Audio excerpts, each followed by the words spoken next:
Since everyone is here tonight, let us honor the family failure. The microphone let out a high-pitched screech that echoed off the vaulted ceilings of the country club. Brittany dug her nails into the fabric of my navy dress. She pulled me out from the shadows near the coat check and dragged me straight into the glaring heat of the center stage spotlight. The smell of expensive roasted tenderloin and sweet buttercream hung in the air. I tried to plant my feet on the hardwood floor, but she yanked harder. "Come on up here, Amelia," she cooed into the microphone. Her voice dripped with that rehearsed, sugary sweetness she used whenever she needed an audience to buy her act. I did not fight her. I am 39 years old, and as a neurosurgeon in Ohio, I spend 14-hour shifts inside operating rooms, repairing spinal cords and removing tumors. Keeping a steady hand when the monitors go flat is second nature to me. Stillness is the best weapon you have when panic sets in. More importantly, I saw dozens of cell phones rising above the tables in the dim room. Their camera lenses pointed straight at us. Any struggle on my part would just become permanent evidence for the fake story my sister was spinning. Brittany let go of my arm only when we reached the center of the elevated stage. She turned to the crowd of 300 guests. The heavy silk of her wedding gown brushed against my shoes. I stood perfectly straight, keeping my hands relaxed at my sides, refusing to look down. "For those who do not know," my sister said to the silent room, "this is my older sister, Amelia." She paused, letting out a heavy, theatrical sigh. "She is pushing 40, she has no husband, and she could not even be bothered to help care for our sick mother this past year. She would rather play on her computer all day than help her own family." A wave of laughter moved through the front row. The bridesmaids giggled behind their champagne flutes. A few older relatives chuckled, assuming this was some planned sibling roast. I did not defend myself. I looked past the flashing cameras and observed the room with the exact same clinical focus I used in surgery. Brittany was putting on a masterclass in public manipulation, using my silence to prove her point. Before I show you exactly how this night ended, please take a moment to like this video and subscribe to Grape Vengeance. Drop your age and the state you are watching from in the comments below, because I love seeing where you all tune in from. Now, let us get back to the stage. I turned my attention to the head table. Ryan, the groom, was not laughing. He sat stiff in his tailored tuxedo, his hands flat on the white tablecloth, wearing a confused frown. He had never met me before tonight. He only knew the ghost version of me that Brittany had invented for him over the last year. But it was the man sitting next to Ryan who caught my full attention. William, the groom's father. I had not seen his face clearly when I slipped into the back of the venue 30 minutes ago. Now, under the bright stage lights, there was no mistaking him. I remembered his face perfectly. I remembered the exact shade of his skin 2 years ago when he was wheeled into my trauma center with a shattered lumbar spine. William stared back at me. I watched the healthy color drain from his face. We froze, locked in a moment of recognition across the crowded ballroom. He knew my voice, the shape of my eyes, and the calm tone I used when I told him he would walk again. William stood up so fast his heavy wooden chair scraped against the floor. The harsh sound echoed through the room, cutting the scattered laughter dead. "I know her," William said. His voice trembled, but the acoustics of the quiet room carried his words to the back walls. Brittany gripped the microphone tighter. Her knuckles turned white. "What did you say, William?" she asked. The sweet tone was still there, but it cracked at the edges. William stepped away from the head table. He ignored his son's questioning look and pointed a shaking finger directly at me. "I know her," he repeated, his voice gaining strength. "That is Dr. Amelia Wilson. She is the neurosurgeon who saved my life." The silence in the room became thick and heavy. The phones recording a humiliating joke were now capturing something entirely different. I looked down at the small leather folder I held at my side. Brittany thought she had backed me into a corner. What she did not know was that the folder in my hand contained the exact proof of where the $85,000 for our mother's medical care had actually gone. To understand how we reached that explosive moment under the stage lights, you have to rewind 8 months. It was a cold Tuesday in November. I sat in the quiet physician break room at Columbus Memorial Hospital. My scrubs smelled like harsh antibacterial soap and stale coffee. I had just finished a grueling 14-hour shift, spending most of the day repairing a shattered lumbar spine. I was exhausted, nursing a cold cup of water, looking forward to going home and sleeping in a silent house. My phone vibrated against the metal table. Helen was calling. I stared at the screen. My mother rarely called me just to ask how my day went. In our family dynamic, my younger sister Brittany was the beloved princess. Helen spent her time and her limited retirement income funding Brittany's vacations, her designer clothes, and her flawless social media image. I, on the other hand, was treated like a walking cash machine. Because I worked 70-hour weeks and earned a top surgeon's salary, Helen assumed my money was community property. I intentionally kept my professional life in Ohio entirely separated from their toxic drama. But a ringing phone in the middle of the week usually meant a bill was due. I swiped the screen and answered. "Amelia," my mother said. Her voice shook with a heavy, rehearsed panic. "I am so scared. I do not know what to do." I sat up straight. The exhaustion faded, replaced by the clinical focus I used during emergencies. "What is wrong, Mom? Are you hurt?" She let out a wet, dramatic sob. "The doctors gave me terrible news today. They said I have a severe neurological condition. My nerves are failing, Amelia. The local clinics cannot do anything for me. They said I need specialized, out-of-state treatment immediately, or I might end up paralyzed." My medical training kicked in instantly. A vague diagnosis of nerves failing did not make sense. I reached into my pocket, pulled out a pen, and grabbed a paper napkin. "What is the specific diagnosis?" I asked, keeping my tone steady. "Did they run an MRI? Are you experiencing tremors, localized numbness, or loss of motor function? Who is the attending physician? I can call their office right now and get your charts transferred to my department." My mother dodged every single question. She stuttered, claiming the local doctors were useless and that the medical terms were too confusing for her to remember. She insisted she needed to go to a private holistic neurological center in another state. The catch, she explained through tears, was that her health insurance refused to cover the experimental treatments. She told me the out-of-pocket cost was exactly $85,000. Before I could even process that staggering number, the phone shuffled. Brittany took the receiver. Her voice was sharp and brisk. "Listen, Amelia, Mom is in bad shape. I already stepped up. I quit my high-paying marketing job this morning so I can be her full-time caregiver. I am giving up my career for this family. You are never around, so you need to handle the financial side. I will send you the breakdown tonight." The line went dead. I sat in the break room listening to the hum of the vending machine in the hallway. The guilt trip was flawlessly executed. They presented a terrifying crisis, established Brittany as the sacrificial hero, and positioned me as the distant, wealthy daughter who owed them the money. 2 hours later, I sat at my kitchen island with a hot cup of black tea. I opened my personal laptop. The email from my sister sat in my inbox with an urgent red flag icon.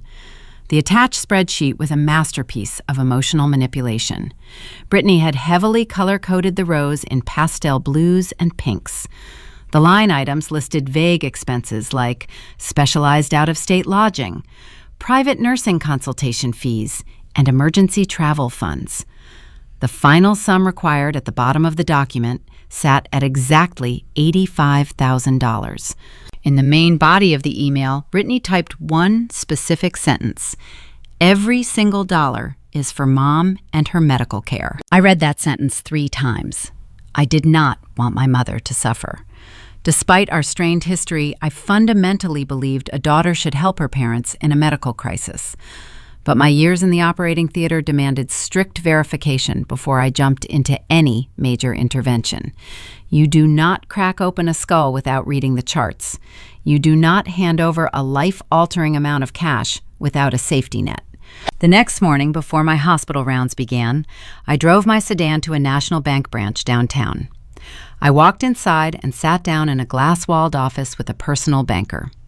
I agreed to fund the $85,000, but I refused to write a blank check to my sister. Instead, I transferred the money from my personal savings into a newly created, restricted medical trust account. I set Brittany up as an authorized signer. This meant she could handle the daily administrative burden of scheduling the treatments and paying the clinic. However, I ordered the banker to place a hard security lock on the funds. Brittany could only write checks directly to approved medical vendors. She could not withdraw cash under any circumstances. She could not transfer the balance to her own personal checking account. The money was trapped behind a wall of corporate banking rules. I drove to the hospital, satisfied that I had protected my mother's health while protecting my own hard-earned savings. I emailed the new account routing details to my sister, clearly explaining the strict rules I had established. The pushback did not take long. My phone rang less than an hour later. I stepped into a quiet hallway to answer. It was not Brittany calling to say thank you for the financial support. It was Helen. The hostility radiated through the phone speaker. "You are treating your own sister like a common criminal," my mother snapped. Her voice was shrill, completely devoid of the weak, tearful tone she had used the night before. "You are demanding vendor approvals and receipts.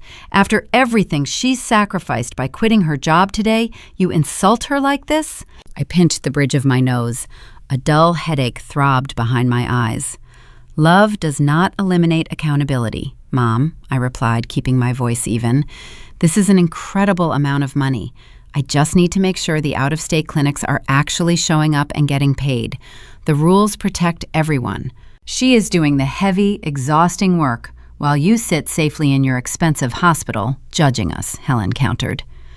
A sharp click signaled the end of the conversation before I could form a reply. I slid the phone back into my pocket. The violent, immediate defensiveness told me something was wrong. A family desperate for medical care does not argue about how the bills get paid. They just want the bills paid. The suffocating weight of suspicion settled deeply into my chest.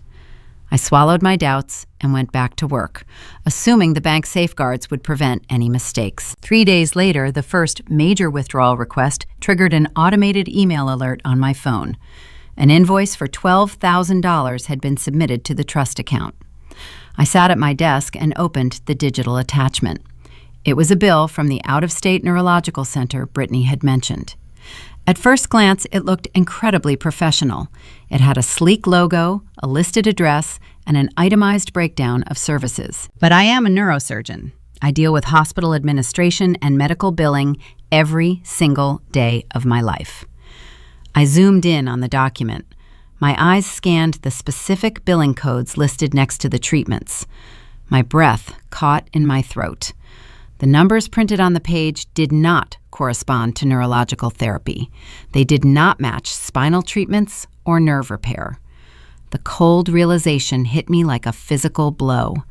The codes on the invoice were for elective cosmetic procedures. I did not pick up the phone to yell at my sister.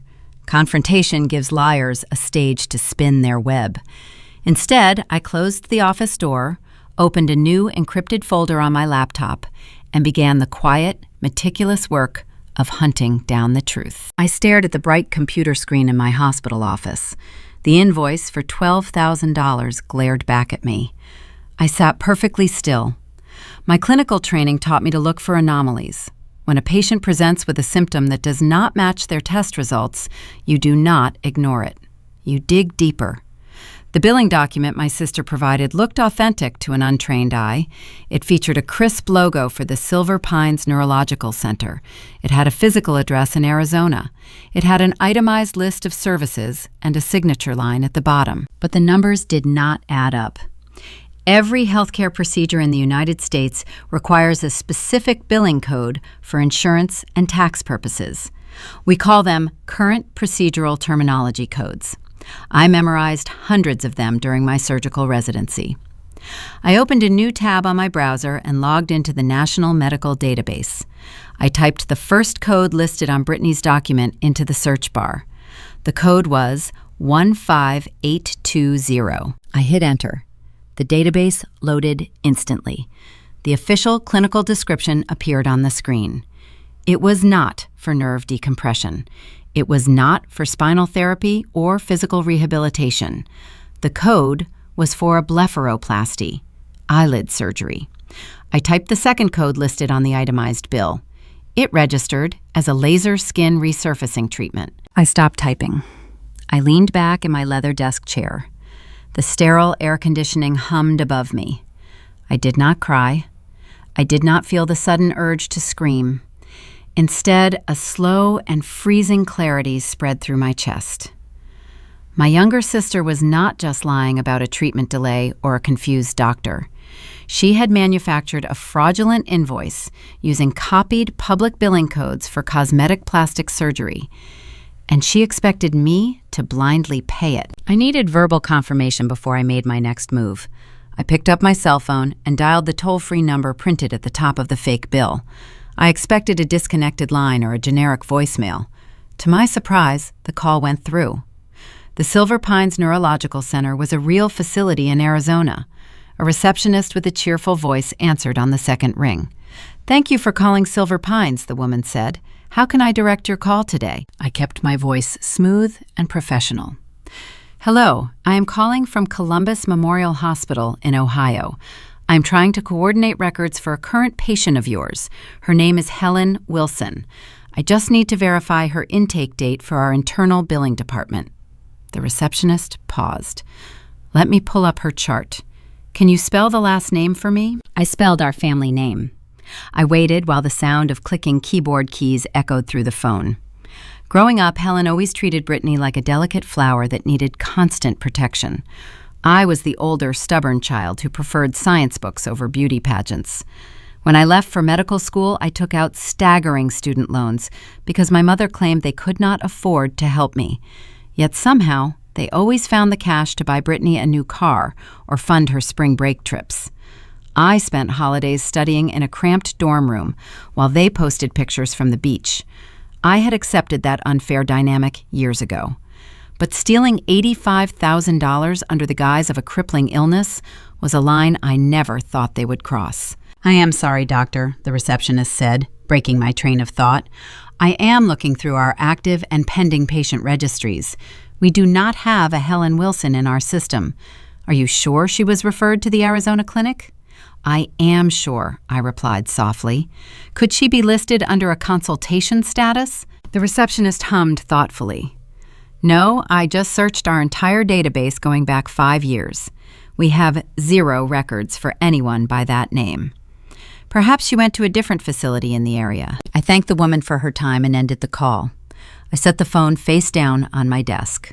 The clinic was real, but my mother was not their patient. The entire medical crisis was a calculated fiction. The $85,000 sitting in that restricted trust account was not going toward saving my mother from paralysis. Right at that exact moment, my phone buzzed against the wood grain of the desk. A text message from Brittany lit up the screen. "Mom just finished her first round of therapy," the text read. "She is exhausted and in a lot of pain, but the doctors say she is responding well. Please approve that $12,000 invoice today so the clinic does not drop her as a patient. Love you." I stared at the words. She had attached a grainy photo of our mother resting in a comfortable-looking bed, eyes closed, holding a cup of tea.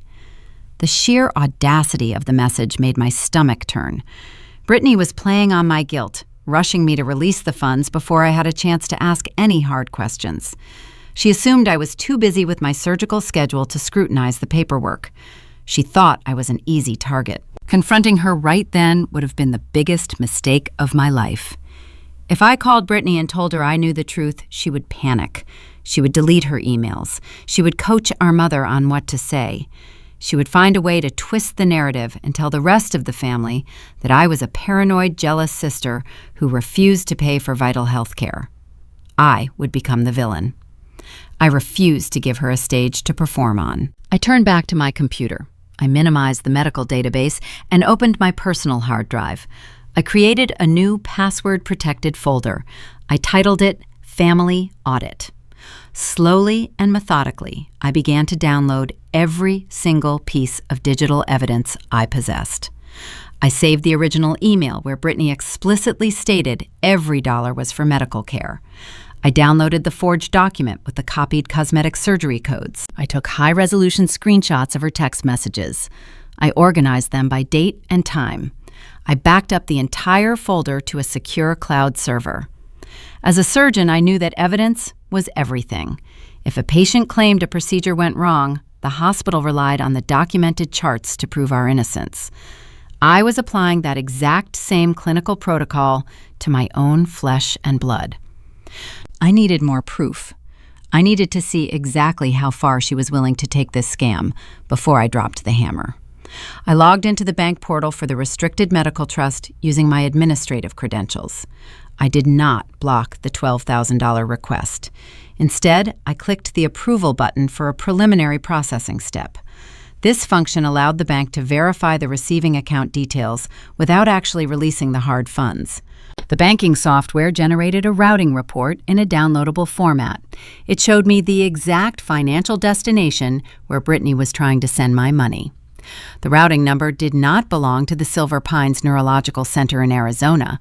The destination account was registered to a local branch right here in Columbus, Ohio. The name on the receiving account was Apex Care Solutions. I added the bank routing report to my encrypted folder. The tension in my shoulders tightened. I was operating right under their noses, playing the role of the obedient, wealthy older sister while quietly building a legal net around them. Every text message Brittany sent me was another nail in her coffin. Every forged document she uploaded became permanent evidence of wire fraud. My office phone rang, pulling me away from the screen.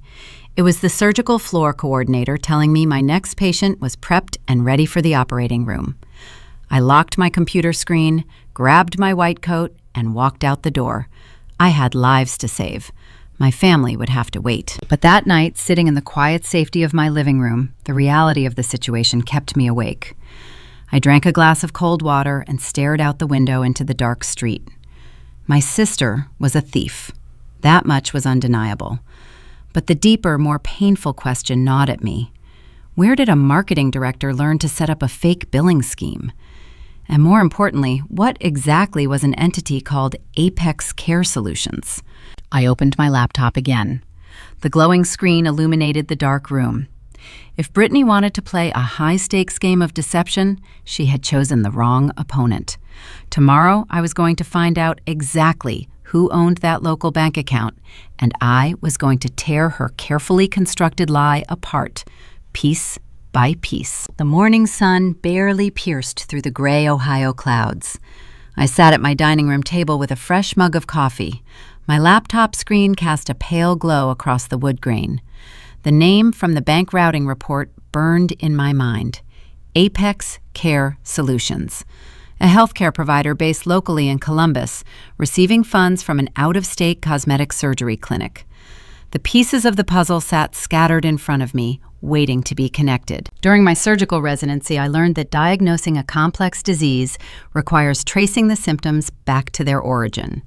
You do not just treat the fever, you find the infection. I approached my sister's financial scheme with the exact same mindset. I opened a new browser tab and navigated to the official website for the Ohio Secretary of State. Every legitimate business operating within the state limits must file public incorporation documents. The database is free and accessible to anyone who knows where to look. I clicked on the business search portal. The cursor blinked in the empty search bar. I typed Apex Care Solutions and pressed enter. The web page loaded. A single result appeared on the screen. The entity was registered as a limited liability company. It held an active status. I clicked the link to open the full digital filing.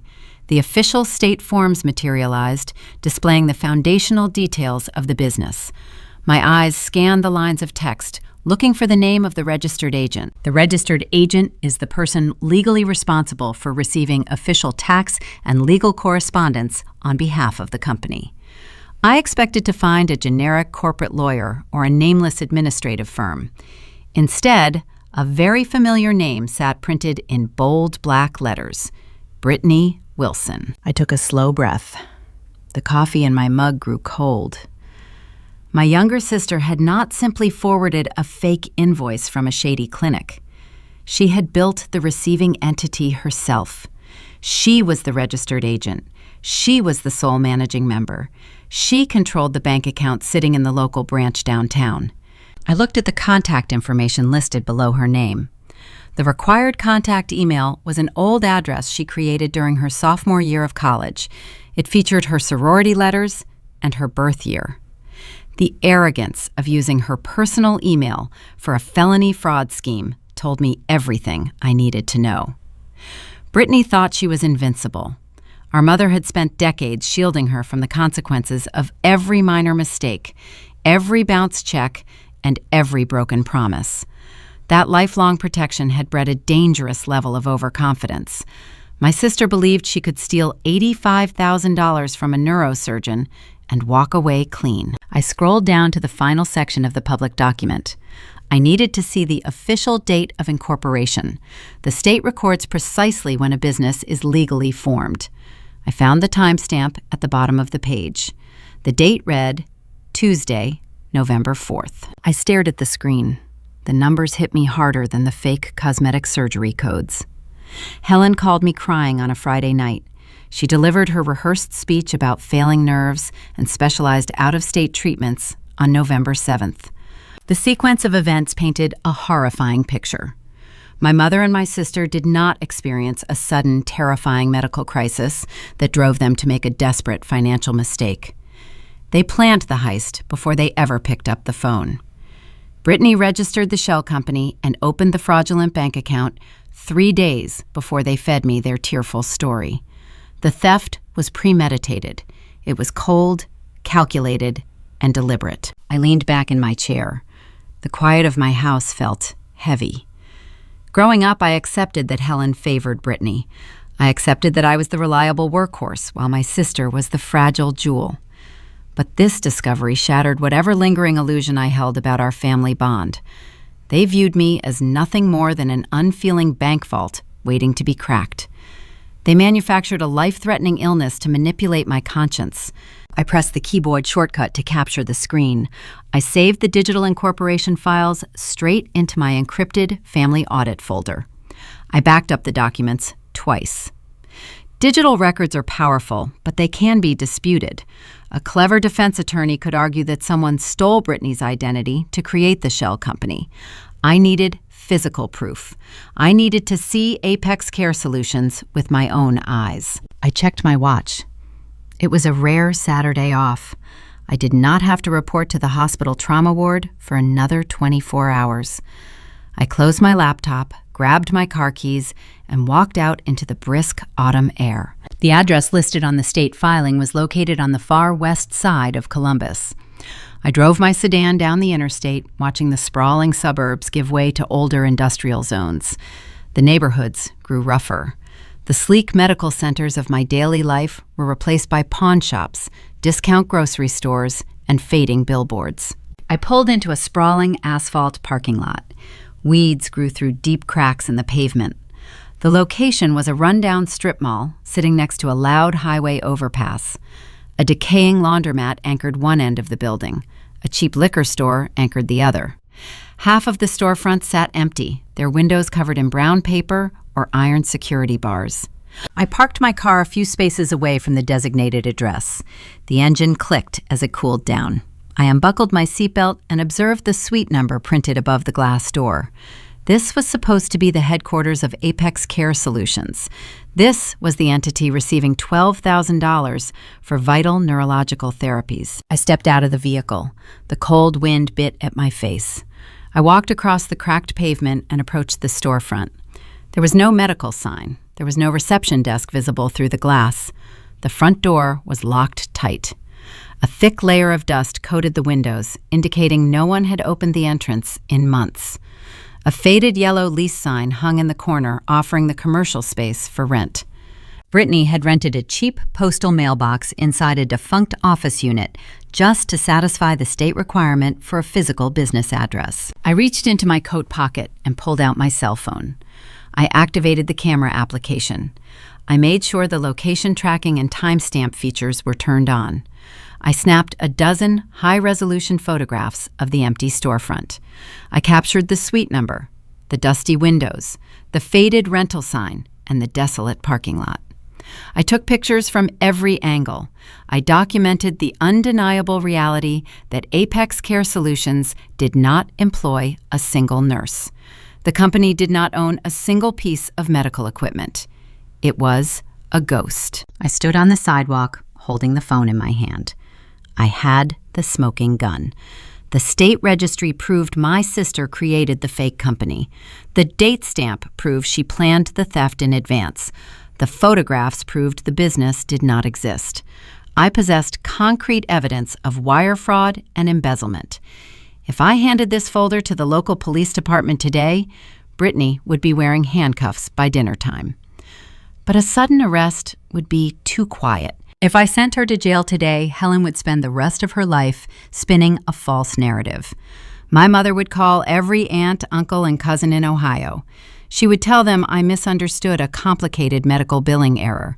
She would claim I was a heartless monster who sent my own sister to prison over a simple mistake.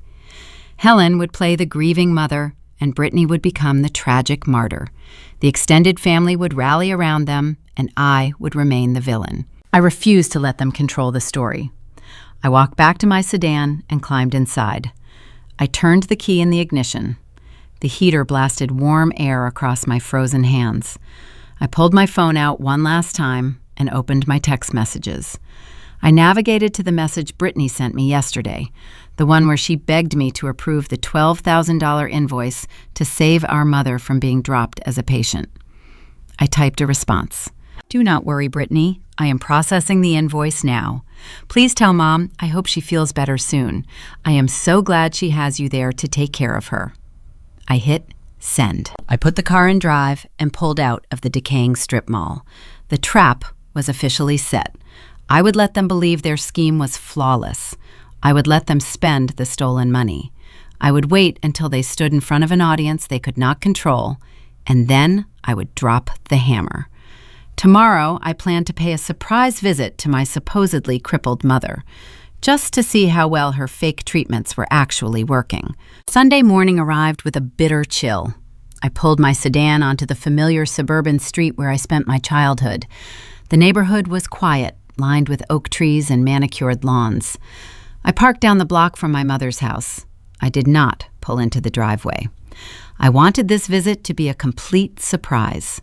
According to the text messages I received yesterday, Helen was bedridden, suffering from severe nerve pain and recovering from intense neurological treatments. I expected to see a property modified for a disabled person. I walked up the concrete driveway. There were no wheelchair ramps installed over the front steps, no temporary handrails bolted to the brick exterior. The porch was perfectly swept, decorated with heavy autumn planters that someone had to carry and arrange. A woman suffering from debilitating muscle weakness could not lift 30-pound clay pots. I pulled my old spare key from my purse. I unlocked the front door as quietly as possible and pushed it open. The familiar scent of lemon polish and expensive vanilla candles hit my face. The home was immaculate. I stood in the foyer listening. I expected to hear the low hum of medical equipment, or perhaps a television playing quietly in a sick room. Instead, I heard laughter. It was a bright, energetic sound coming directly from the kitchen. I heard the sharp pop of a cork followed by liquid pouring into a glass. I took a slow step forward. The hardwood floors muffled my footsteps. I crept down the hallway, stopping just before the arched entryway that led into the kitchen space. I peered around the corner. The sight before me hit harder than any slap across the face. Helen stood at the granite island. She was not in a hospital bed. She was not wearing a medical gown or leaning on a cane. My mother wore a tailored silk blouse, dark slacks, and 2-inch heels. Her posture was perfectly straight.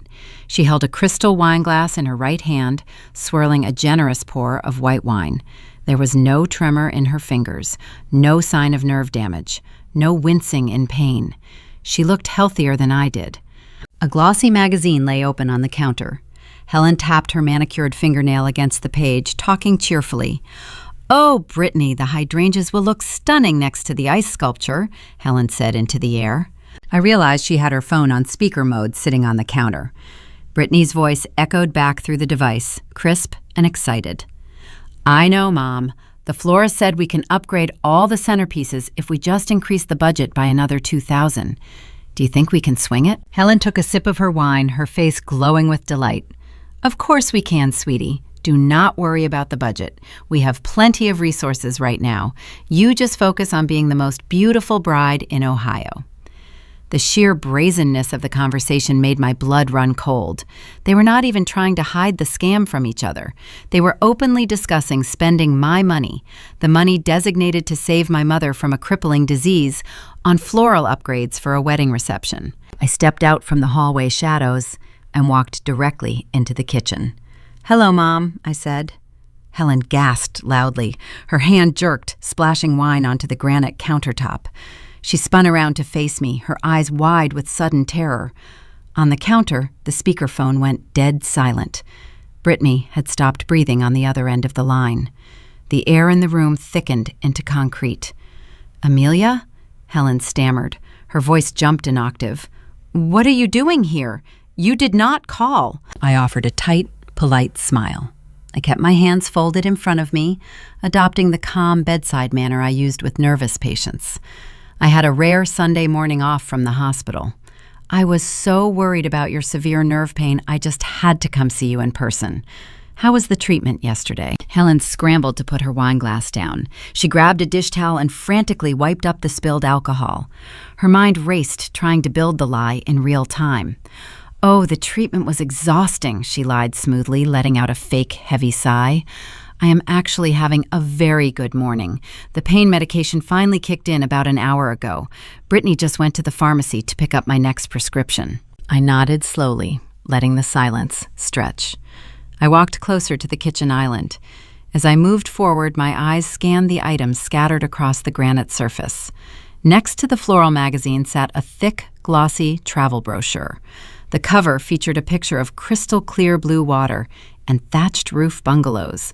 The bold text across the top read, "Luxury Escapes, Bora Bora." Sticking out from the pages of the brochure was a printed invoice from a luxury travel agency. The text was upside down from my angle, but I have spent a lifetime reading patient charts from across operating tables. I can read inverted text perfectly. The total amount due, printed at the bottom of the travel itinerary, was $15,000. My mind flashed back to the automated bank alert I received on my phone just 3 hours ago. Before I left my house, the restricted trust account notified me of a new pending withdrawal request. The request was submitted by Apex Care Solutions for specialized physical therapy equipment. The exact amount requested was $15,000. The math aligned with devastating precision. There was no physical therapy equipment. The $15,000 was meant to pay for my sister's extravagant tropical honeymoon. I looked up from the brochure and met my mother's gaze. Helen realized what I was looking at. She quickly slid a newspaper over the travel documents, her face flushing bright red. "Bora Bora looks beautiful this time of year," I observed casually. Helen swallowed hard. "That is just junk mail. You know how those travel companies send random catalogs." I kept my voice devoid of emotion. "So tell me about the physical therapy schedule, Mom. If you are starting nerve decompression, you should be doing daily mobility exercises. Who is your attending physical therapist? I would love to consult with them on your chart." The facade cracked. The polite, fragile patient act vanished, replaced by the vicious, defensive anger I knew so well. Helen slammed the dish towel onto the counter. Her eyes narrowed into angry slits. "Why are you interrogating me in my own home?" Helen snapped. Her voice dripped with venom. "You march in here without knocking and start demanding answers like I am a criminal on trial. I am sick, Amelia. I am fighting for my mobility, and all you can do is question every little detail." I did not raise my voice. "I am asking basic medical questions, Mom." "Well, stop asking," she yelled, taking a step toward me. The wine glass rattled against the granite. "You have always been like this. You think because you have a medical degree, you know everything. You are just bitter. You are jealous that your sister is getting married to a wonderful man while you spend every night alone in your empty house. You cannot stand to see Brittany happy, so you are trying to ruin this special time for our family with your paranoid accusations." I stood frozen, absorbing the verbal assault. The puzzle pieces locked together with absolute certainty. Helen was not a victim. She had not been tricked or coerced by Brittany into going along with a small lie. Helen was the co-architect of this fraud. She was actively helping my sister launder $85,000 to pay for ice sculptures, premium hydrangeas, and a water bungalow in the South Pacific. My own mother was looking me dead in the eye, weaponizing my single status, using my dedication to my career as an insult, all while stealing my life savings to fund a party. Any hope I held that this was a misunderstanding died right there on the kitchen floor. The woman standing in front of me did not love me. She only loved what I could provide. I did not argue. I did not scream. Arguing with a narcissist only gives them ammunition. I looked at her perfectly styled hair, her steady hands, and her angry, flushed face. The betrayal sliced through my chest, but I refused to bleed in front of her. My resolve hardened into solid ice. I possessed every piece of evidence I needed to destroy them both. "I am glad you are feeling strong enough to argue today, Mom," I said quietly.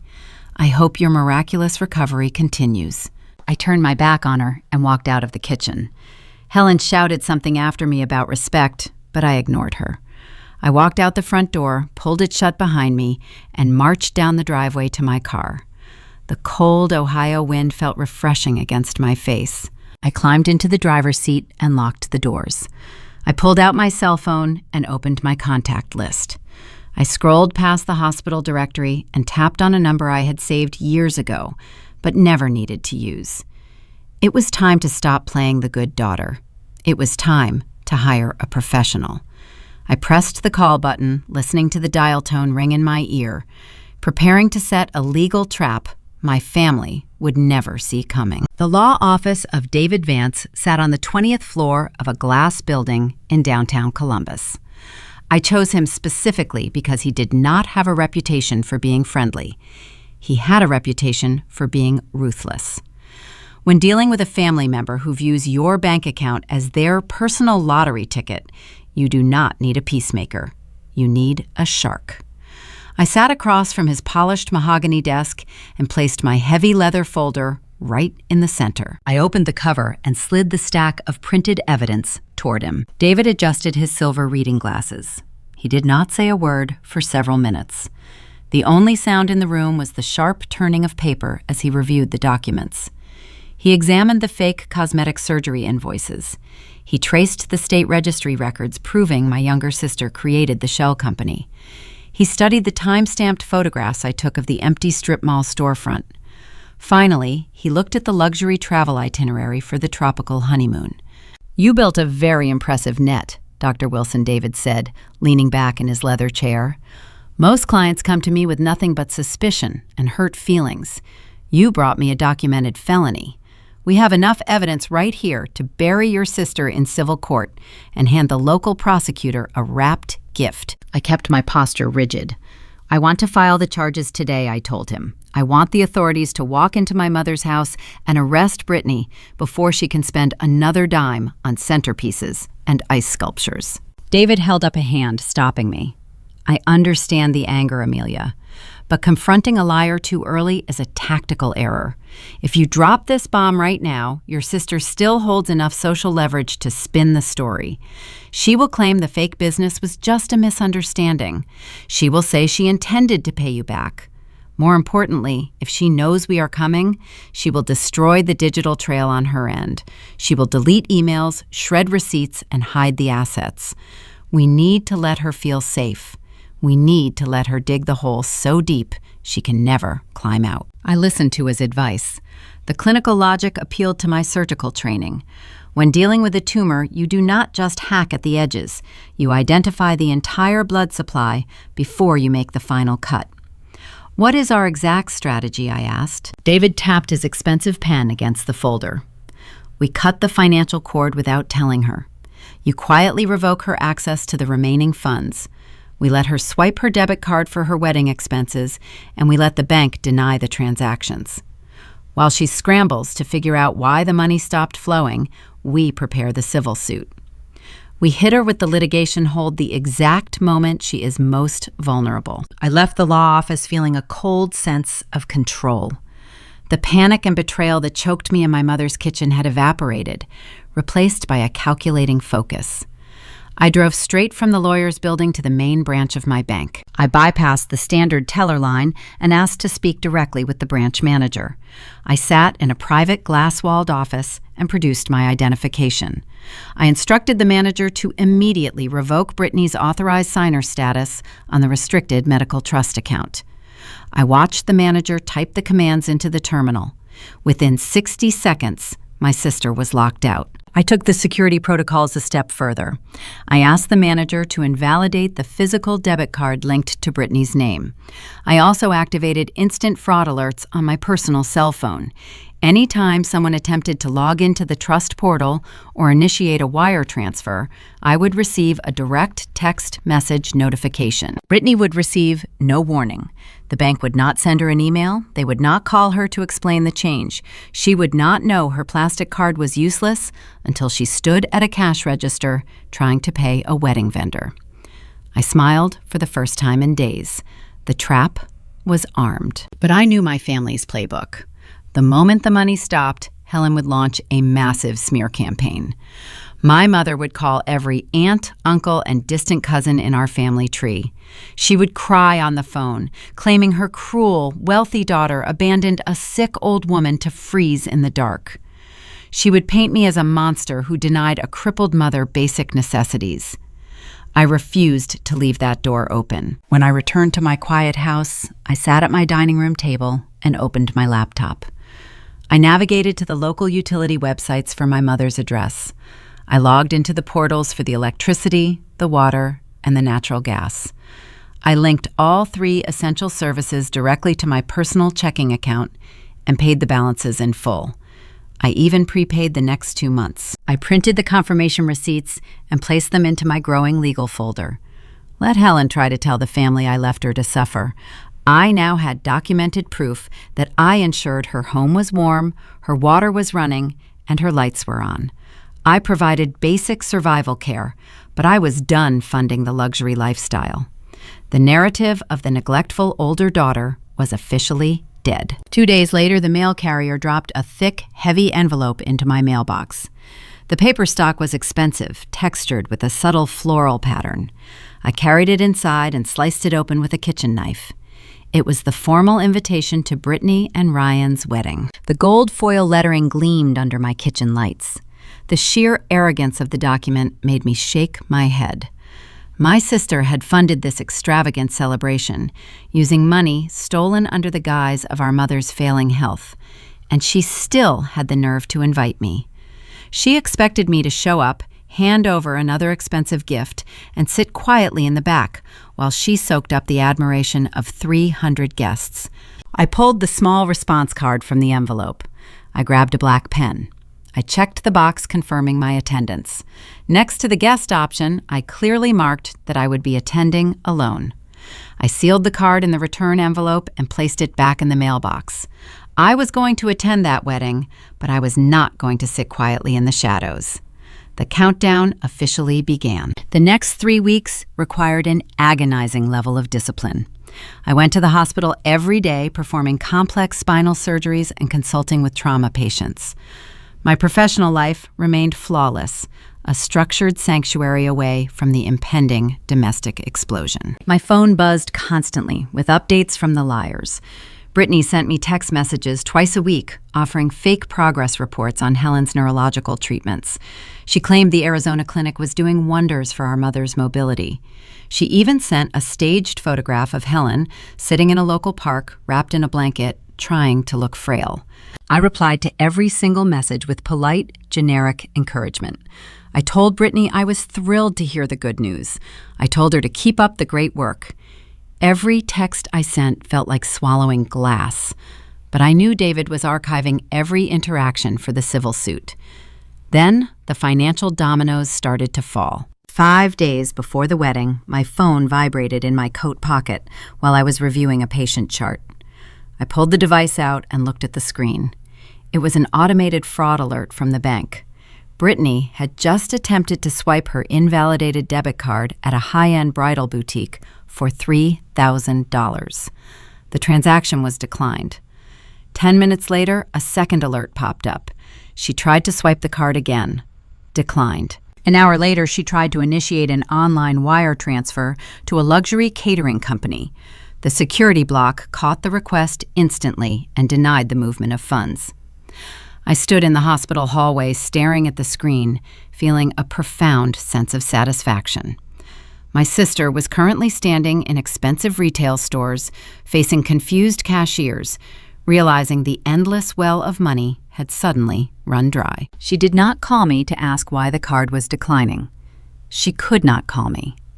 If she asked why the medical trust funds were frozen, she would have to admit she was trying to use that specific money at a bridal shop. She was trapped in her own lie, forced to scramble, and likely drain her own meager savings to cover the final wedding deposits. The tension stretched tighter with every passing day. The morning of the wedding finally arrived, bringing a crisp Ohio breeze and a clear blue sky. I stood in my bedroom, looking at the simple navy dress hanging on my closet door. I did not buy anything flashy. I wanted to blend into the background until the perfect moment presented itself. I packed my small leather folder into my clutch purse. The documents inside were heavy with truth. The stage was set, the audience was gathering, and my sister was about to learn that actions have undeniable consequences. The timeline snapped back to the present day. I handed my car keys to the valet standing outside the premier luxury country club in Columbus. The autumn air held a sharp chill, but the grand entrance of the venue radiated warmth and expensive perfume. I smoothed the fabric of my simple navy dress. I chose the muted color on purpose. I did not want to draw attention to myself. My goal was to slip into the reception stand in the back and wait for the right moment to deliver my wedding gift. I walked through the heavy glass doors and stepped into the grand ballroom. The sheer scale of the financial theft hit me the second I looked around. My sister had spared no expense. Towering arrangements of white hydrangeas and imported orchids sat in the center of every table. The lighting cast a soft golden glow over the polished dance floor. 2 massive ice sculptures shaped like swans guarded a flowing champagne fountain. A 12-piece live band played soft jazz on a raised stage. I stood near the coat check doing the mental math.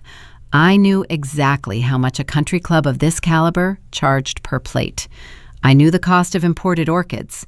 The $85,000 I transferred to save my mother from a fictional nerve disease was currently melting into the champagne fountain and wilting on the tables. I took a slow breath and walked toward the entrance of the ballroom, intending to find a quiet corner near the exit doors. To get there, I had to pass the welcome table. A velvet guest book sat open next to a silver pen. Surrounding the book was a lavish display of silver-framed family photographs. I paused, my eyes scanning the pictures. There were photos of Brittany as a child, photos of Helen smiling on vacations, and pictures of the groom joining our family at holiday dinners. I looked closer. My chest tightened. I was in those original photos. I remembered the day the beach picture was taken. I remembered wearing a yellow sundress standing right next to my mother. But in the silver frame sitting on the table, my body was gone.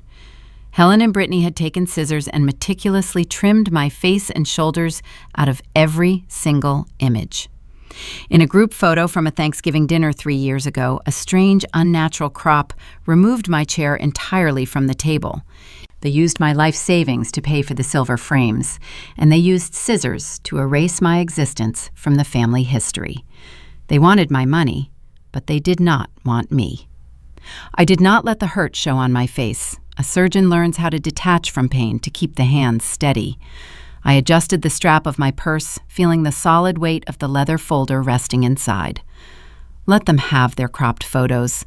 The documents I carried were about to rewrite the entire family history anyway. I moved away from the welcome table and found a shadowed spot near the rear exit doors. From here, I could observe the entire room without being trapped in small talk.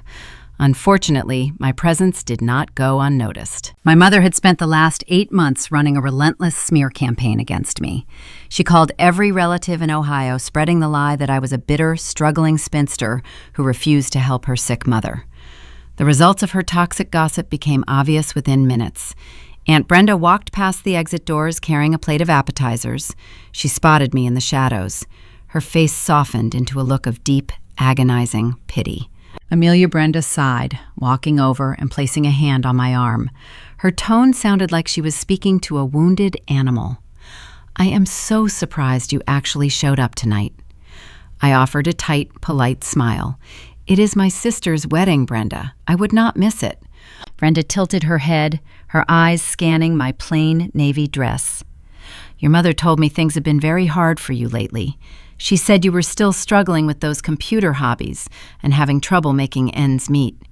It must be so difficult watching Brittany build this beautiful, successful life while you are still single and trying to find your footing." The lie was so massive, so beautifully constructed by my mother, that Brenda actually believed I was unemployed and broke. Helen had effectively hidden my medical career from the extended family for years, knowing that a successful neurosurgeon daughter would ruin her narrative of being a long-suffering mother burdened by a useless child. "I am doing just fine, Brenda," I said softly. Brenda patted my arm again. "There is no shame in renting a small apartment, sweetie. We all bloom at different times. If you need a little loan for groceries this month, you just call your uncle and me." I looked at the ice swans. I looked at the orchids. I looked back at Brenda. "Thank you. I will keep that in mind." She offered one last sad smile and walked away to rejoin the party. I did not correct her. I did not defend my bank account or my career. I simply patted the leather folder in my purse. The truth did not need my defense. The truth just needed an audience. I turned my attention to the front of the ballroom. The wedding party had finished their grand entrance and settled at the long head table. Helen sat on the far right wearing a shimmering silver gown, drinking wine and laughing loudly. She looked incredibly mobile for a woman supposedly recovering from severe nerve damage. Brittany sat in the center, glowing in her heavy silk dress, playing the role of the blushing bride. Ryan, the groom, sat beside her. He looked oblivious, smiling at the guests, completely unaware that his new marriage was funded by felony wire fraud. My eyes drifted past Ryan to the man sitting on his left. It was Ryan's father. I had not seen his face clearly when I first walked into the room. The low lighting and the massive floral arrangements blocked my view. Now, with the stage lights illuminating the head table, his features came into sharp focus. He was a tall man in his late 60s with distinct silver hair and a strong, square jaw.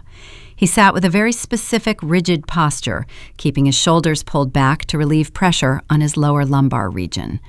My breath caught in my throat. I knew that posture. I knew that face. His name was William. 2 years ago, a massive multi-car pileup on the interstate sent 5 patients to my trauma center. William was one of them. He arrived on a backboard, unconscious, with a shattered L4 vertebra. The bone fragments were pressing directly against his spinal cord. The emergency room doctors told his wife he would likely never walk again. I took his chart. I scrubbed in at midnight. I stood under the glaring operating lights for 14 straight hours.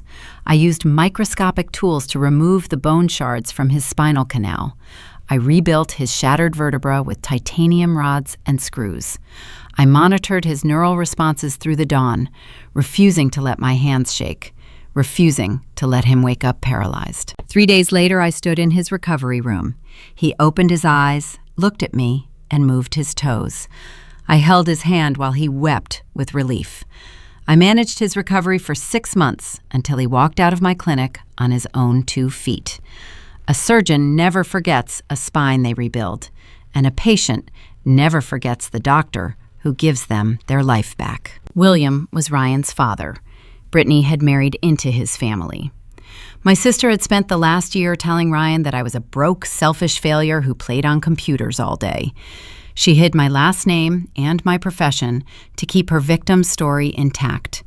She never imagined that her new father-in-law already knew exactly who I was, what I did for a living, and what I was capable of. The pieces fell into place with devastating perfection. I did not just have financial documents to prove my sister was a liar. I had a living, breathing witness sitting at the head table. A sharp, high-pitched screech echoed through the ballroom. The live band stopped playing. I looked up. Brittany had left the head table and climbed the steps to the elevated stage. She held a microphone in her hand.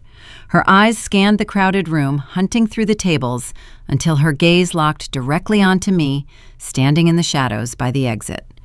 A cruel, triumphant smile spread across her face. She signaled to her bridesmaids. Before I could turn away, hands grabbed my arms, pulling me out of the dark and forcing me toward the blinding heat of the stage spotlight. Two bridesmaids in matching blush pink dresses grabbed my elbows. Their grip felt surprisingly tight, almost frantic. They steered me away from the quiet shadows near the exit doors and pushed me forward. The live jazz band stopped playing mid-song. The sudden quiet in the ballroom felt heavy. Hundreds of faces turned toward the commotion. I felt the sudden weight of 300 stares pressing down on my shoulders. I did not struggle.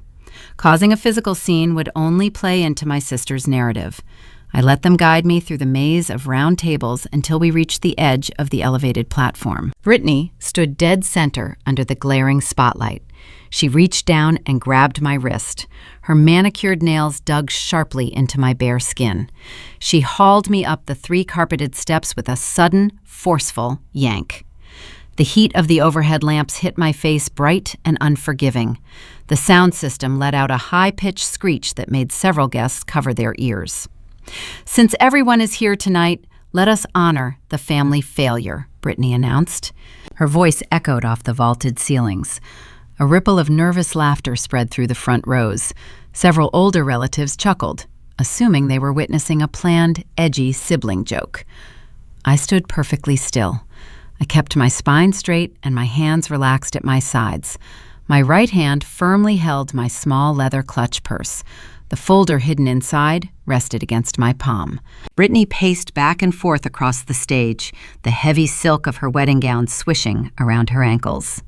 "For those who do not know, this is my older sister Amelia," she said, gesturing toward me with her free hand. She paused, letting out a theatrical sigh designed to gather pity. "She is pushing 40. She lives entirely alone. She has no husband, no children, and no real career. She spends her days playing on a computer, hiding in her small apartment." The crowd murmured. The laughter died down, replaced by confused whispers. But that is not the worst part. Brittany continued, her voice dripping with fake sorrow. "As many of you know, our mother fell terribly ill this past year. She suffered from a debilitating nerve disease. She needed specialized treatments just to keep walking. And what did Amelia do?" Brittany stopped pacing. She turned and pointed a condemning finger at my chest. "She turned her back on us," Brittany declared. Her tone grew harsh, vibrating with practiced anger. Amelia refused to give a single dime to help her own flesh and blood. She claimed she did not have the funds. She claimed her computer hobbies were more important than her mother's health. I looked past the blinding lights and observed the audience. People were shaking their heads. A few guests glared at me with open disgust. My sister was delivering a masterful performance. She was using my silent, calm demeanor as proof of my supposed coldness. She wanted the groom's family to view me as a selfish pariah. She wanted to cement her status as the heroic daughter who saved the day. "So I stepped up," Brittany told the crowd, placing a hand over her heart. "I quit my amazing marketing job. I emptied my own savings accounts. I took out personal loans to pay for Mom's out-of-state therapies. I sacrificed my youth and my financial security to keep our family together. And despite all of that stress, I still managed to plan this beautiful wedding." A round of applause broke out near the back of the room. It spread quickly. Soon half the ballroom was clapping for the brave, selfless bride. I did not flinch. I shifted my gaze toward the head table. Helen sat in her shimmering silver gown, soaking in the applause. My mother raised her crystal wine glass in the air, offering a tearful, approving toast to her youngest daughter. Helen looked thrilled. She was watching her lies take root in the minds of 300 people. She thought she had won. She thought the stolen $85,000 would remain a secret forever. I turned my attention to the groom. Ryan sat next to Helen's empty chair.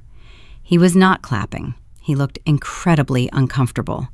His hands rested flat on the white tablecloth. He stared at his new bride with a deep, confused frown. Ryan thought he had married a sweet, compassionate woman. Now he was watching that same woman publicly humiliate her own sister on what was supposed to be the happiest day of their lives. The cruelty of the act did not match the persona Brittany had sold him. Then my eyes moved to the man sitting on Ryan's left, William, the groom's father. He sat rigidly in his tailored tuxedo, maintaining the strict posture required to protect his rebuilt lower spine. William was squinting against the glare of the stage lights. He tilted his head, studying my face. The dim lighting near the exit doors had obscured my features earlier. Now, standing under the bright lamps, there was nowhere to hide. I watched the realization hit him. The polite smile vanished from his face. The healthy color drained from his cheeks, leaving him pale and shocked. He remembered my eyes. He remembered the calm, steady voice I used when I explained the risks of his 14-hour surgery. He remembered the doctor who held his hand in the recovery ward and told him he would not spend the rest of his life in a wheelchair. William pushed his chair back. The heavy wooden legs scraped harshly against the polished hardwood floor. The sound was loud enough to cut through the fading applause. He stood up. His sudden movement drew the attention of the surrounding tables. Ryan looked up at his father, his brow furrowed in alarm. Helen lowered her wineglass, sensing an unscripted interruption. Brittany gripped the microphone tighter. Her knuckles turned white. She forced a bright plastic smile. "Is everything okay, William?" she asked, her voice cracking slightly at the edges. William ignored her. He stepped away from the head table. He raised a shaking finger and pointed it directly at me. "I know her," William said. His voice was deep, lacking the amplification of a microphone, but the acoustics of the grand ballroom carried his words clearly to the very back walls. The remaining applause died instantly. The room fell into a sudden, suffocating quiet. The guests who had their cell phones raised to record a funny sibling rivalry were now capturing a very different scene. Brittany let out a nervous, breathless laugh. She tried to pivot, desperate to regain control of the narrative. "Oh, William, you must be mistaken. This is just my older sister. She works with computers." William took another step forward. He did not lower his hand. His gaze remained locked on my face. The respect and awe in his eyes were undeniable. "I am not mistaken," William stated, his tone gaining undeniable strength. "I know exactly who she is. That is Dr. Amelia Wilson. She is the neurosurgeon who saved my life." The silence in the room transformed into a heavy, crushing weight. The guests stared at me, then at William, and finally at Brittany. The narrative my sister had spent a year carefully building began to fracture right in front of everyone. A broke, unemployed spinster does not perform spinal surgery. A woman who plays on computers does not save the life of the groom's father. Ryan stood up slowly. He looked at his dad, searching for any sign of a joke. "Dad, what are you talking about?" Ryan asked. His voice barely rose above a whisper, yet it echoed in the tense room. "She rebuilt my spine 2 years ago," William explained, turning to look at his son, "when the other doctors said I would never walk again." Dr. Wilson stood in an operating room for 14 hours and put me back together. I would trust that woman with my life. Ryan slowly turned his head to look at his bride. The adoration he held for her only minutes ago was entirely gone, replaced by a cold, devastating clarity. Brittany had lied about my profession. She had lied about my last name. If she lied about something so easily verifiable, the groom was realizing she might have lied about everything else. Brittany panicked. Her face flushed a deep, ugly shade of red. She brought the microphone to her lips, her chest heaving as she tried to spin the story back in her favor. She wanted to explain why the brilliant surgeon was still a terrible daughter. She wanted to reclaim her victim status. But I was done being silent. The stage belonged to me now. I tightened my grip on the leather folder, preparing to tear her entire world apart. Brittany lost her confident posture. Her bright smile vanished, leaving her face looking hollow and terrified. She gripped the microphone so hard, her knuckles turned white. She let out a sharp, nervous laugh that echoed awkwardly through the sound system. She tried to pivot, desperate to save her carefully constructed image. "Oh, William," she stammered, shaking her head, "you must be mistaken. The stage lighting in here is very bright, and it is playing tricks on your eyes. This is just my older sister. She is not a doctor. She does not even like hospitals. She just fixes computers for a living." William did not sit down. He did not blink. He stepped out from behind the head table and walked closer to the edge of the stage. "I am not confused," William said, his voice steady and commanding. "A man does not forget the person who gives him his life back. I spent 2 weeks in the recovery ward at Columbus Memorial. She checked on my charts every single morning at 6 o'clock. She wore a white coat with her name embroidered on the pocket, Dr. Amelia Wilson." William turned his head and looked at his son. "Ryan," he said, keeping his tone firm, "that woman rebuilt my spine. I would trust her with my life." Ryan stared at his bride. His jaw tightened. He stood up from his chair and walked over to his father, looking back and forth between William and Brittany. The confusion on the groom's face turned into cold realization. Ryan remembered the sad stories Brittany told him all year. She told him I was a tragic, broke spinster who needed pity. She told him I worked a dead-end job and refused to attend family gatherings out of bitter jealousy. Now his own father was standing in front of 300 guests, calling me a renowned neurosurgeon. Ryan looked directly into Brittany's eyes. "Why did you tell me she was unemployed?" Ryan asked. His voice was low, carrying a dangerous edge. "Why did you hide her last name from me for an entire year?" Brittany took a step back. She opened her mouth, but no words came out. A thin layer of sweat formed on her forehead, ruining her expensive makeup. She looked down at Helen for help, but Helen was frozen in her chair, staring at William in utter shock. This was the moment. The foundation of their lies was cracking wide open. I stepped forward. I did not rush. I walked across the stage with the same calm authority I used when entering an operating theater. Brittany saw me coming and tried to pull the microphone away to her chest, but her hands were shaking too hard. I reached out and took the microphone from her grip. She let go without a physical fight. Her energy was entirely depleted by the sudden exposure. I held the metal handle. It felt warm from her sweaty palms. I did not scream. Yelling shows a loss of control. I spoke with cold, surgical precision. My voice projected through the speakers, filling every corner of the grand ballroom. "You told Ryan I refused to help our family," I said, looking right into my sister's panicked eyes. "You told 300 people tonight that I turned my back on our sick mother. You wanted everyone to believe you sacrificed your savings to save her, but we both know the truth." I paused, letting the silence stretch for a long second. The band was silent. The waiters stopped pouring drinks. "Where did the $85,000 I sent for Mom's medical recovery actually go?" Brittany, I asked. The number hit the room like a physical blow. A loud gasp erupted from the front tables. The bridesmaids sitting near the stage covered their mouths. Relatives who had spent the evening whispering about my supposed financial ruin now stared at me in shock. The sum of money was staggering. It destroyed the narrative that I was broke. It destroyed the lie that I abandoned my mother. It exposed a level of greed no one in the room was prepared for. Ryan recoiled as if he had been slapped. $85,000, he repeated, looking at Brittany. "What medical recovery? What are you talking about?"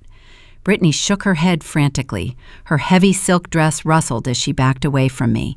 "She is lying," Brittany cried out, pointing a trembling finger at my face. "She is making this up because she is jealous of my wedding. She is crazy. She manipulated bank records to make me look bad." Down at the head table, Helen could no longer sit still. The scam was falling apart. Her pristine social image was crumbling in front of the wealthy family she was desperate to impress. Helen jumped out of her chair. Her silver gown shimmered under the stage lights as she ran toward the steps. "Amelia, stop this right now," Helen yelled. Her face was pale, stripped of the smug arrogance she wore all evening. "You are ruining your sister's special day. How dare you bring up private family business in front of all these people? You need to leave this room right now." Helen tried to climb the stairs to the stage, but William blocked her path. He stood firmly at the bottom of the steps, folding his arms across his chest. He glared at my mother, silently refusing to let her interrupt the reckoning. William knew the discipline required to become a surgeon. He knew I would not make a public accusation without undeniable proof. I looked down at Helen. 2 days ago, she stood in her immaculate kitchen, drinking wine, laughing about centerpieces, while planning a tropical vacation with my stolen money. She called me bitter. She called me paranoid. Now she looked like a cornered animal, begging me to preserve the lie. She wanted me to back down out of a sense of family loyalty. She tried to use her maternal authority to silence me one last time. But loyalty is a two-way street, and they had burned their end to ash. I ignored my mother. I turned my attention back to the groom. Ryan deserved to know exactly who he was marrying before he tied his life and his finances to a thief. Words can be debated. Accusations can be denied. Physical proof cannot be ignored. I placed the microphone on the wooden podium standing near the edge of the stage. I unclasped my navy clutch purse. The metal snap echoed softly in the quiet room. I reached inside and pulled out the small leather folder. The dark leather felt cool against my fingers. Inside this unassuming cover sat the bank statements, the fake Arizona clinic invoices, the public shell company registrations, and the luxury travel itineraries. I held the folder in my right hand. Brittany stared at it. She recognized the shape of a disaster she could not sweet-talk her way out of. Her chest heaved. Her eyes darted toward the exit doors, calculating if she could run. But the crowd formed a thick wall of shocked, expectant faces around the stage. There was nowhere to hide. The spotlight she craved so desperately was now burning her alive. I stepped off the elevated platform and walked down the side stairs, heading straight for the groom. I walked down the carpeted steps of the stage. The grand ballroom remained trapped in a stunned silence. I kept my eyes focused entirely on Ryan. The groom stood frozen near his chair. He looked like a man waking up in a strange room, trying to make sense of his surroundings. I reached the head table and stopped right in front of him. I did not glare at him. I actually felt a deep pang of sympathy for the man.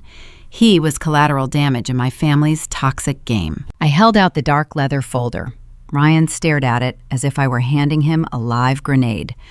"Take it, Ryan," I said, keeping my voice gentle but firm.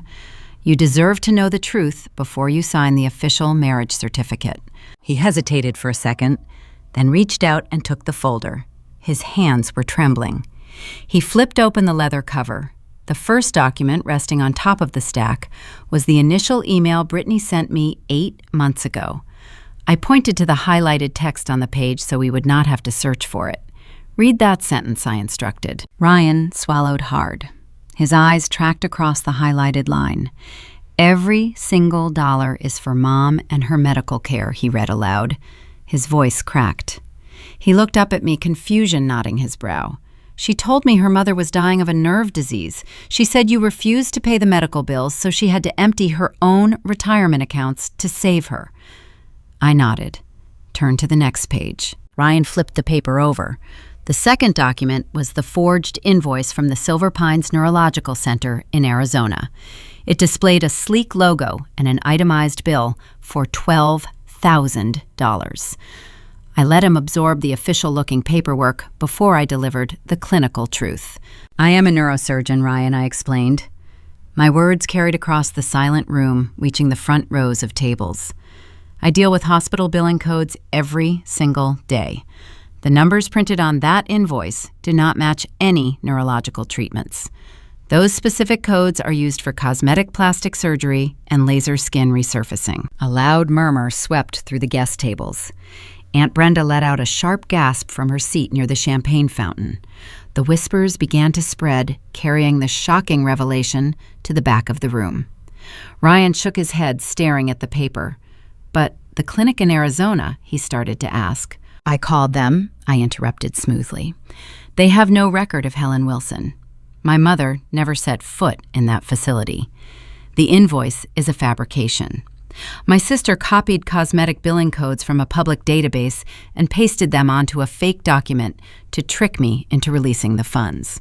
Brittany let out a desperate, shrill cry from the stage. Stop listening to her, Ryan, she pleaded. She printed those out in her apartment just to frame me. She wants to ruin our wedding because she is a bitter, lonely woman. William stepped closer to his son. The older man placed a steady hand on Ryan's shoulder. Keep reading, son, William urged quietly. Look at the rest of the file. Ryan turned to the third page. This was the bank routing report generated by the restricted medical trust account.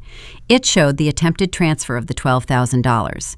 The destination was not an Arizona clinic. The receiving account was located right here in Columbus, Ohio. The name of the receiving business was Apex Care Solutions. I waited for Ryan to process the routing data. Then I told him to look at the fourth document. This was the kill shot. The fourth page was the official business registry printed directly from the Ohio Secretary of State website. It bore the state watermark, proving its authenticity beyond any doubt. Ryan's eyes darted across the public filing.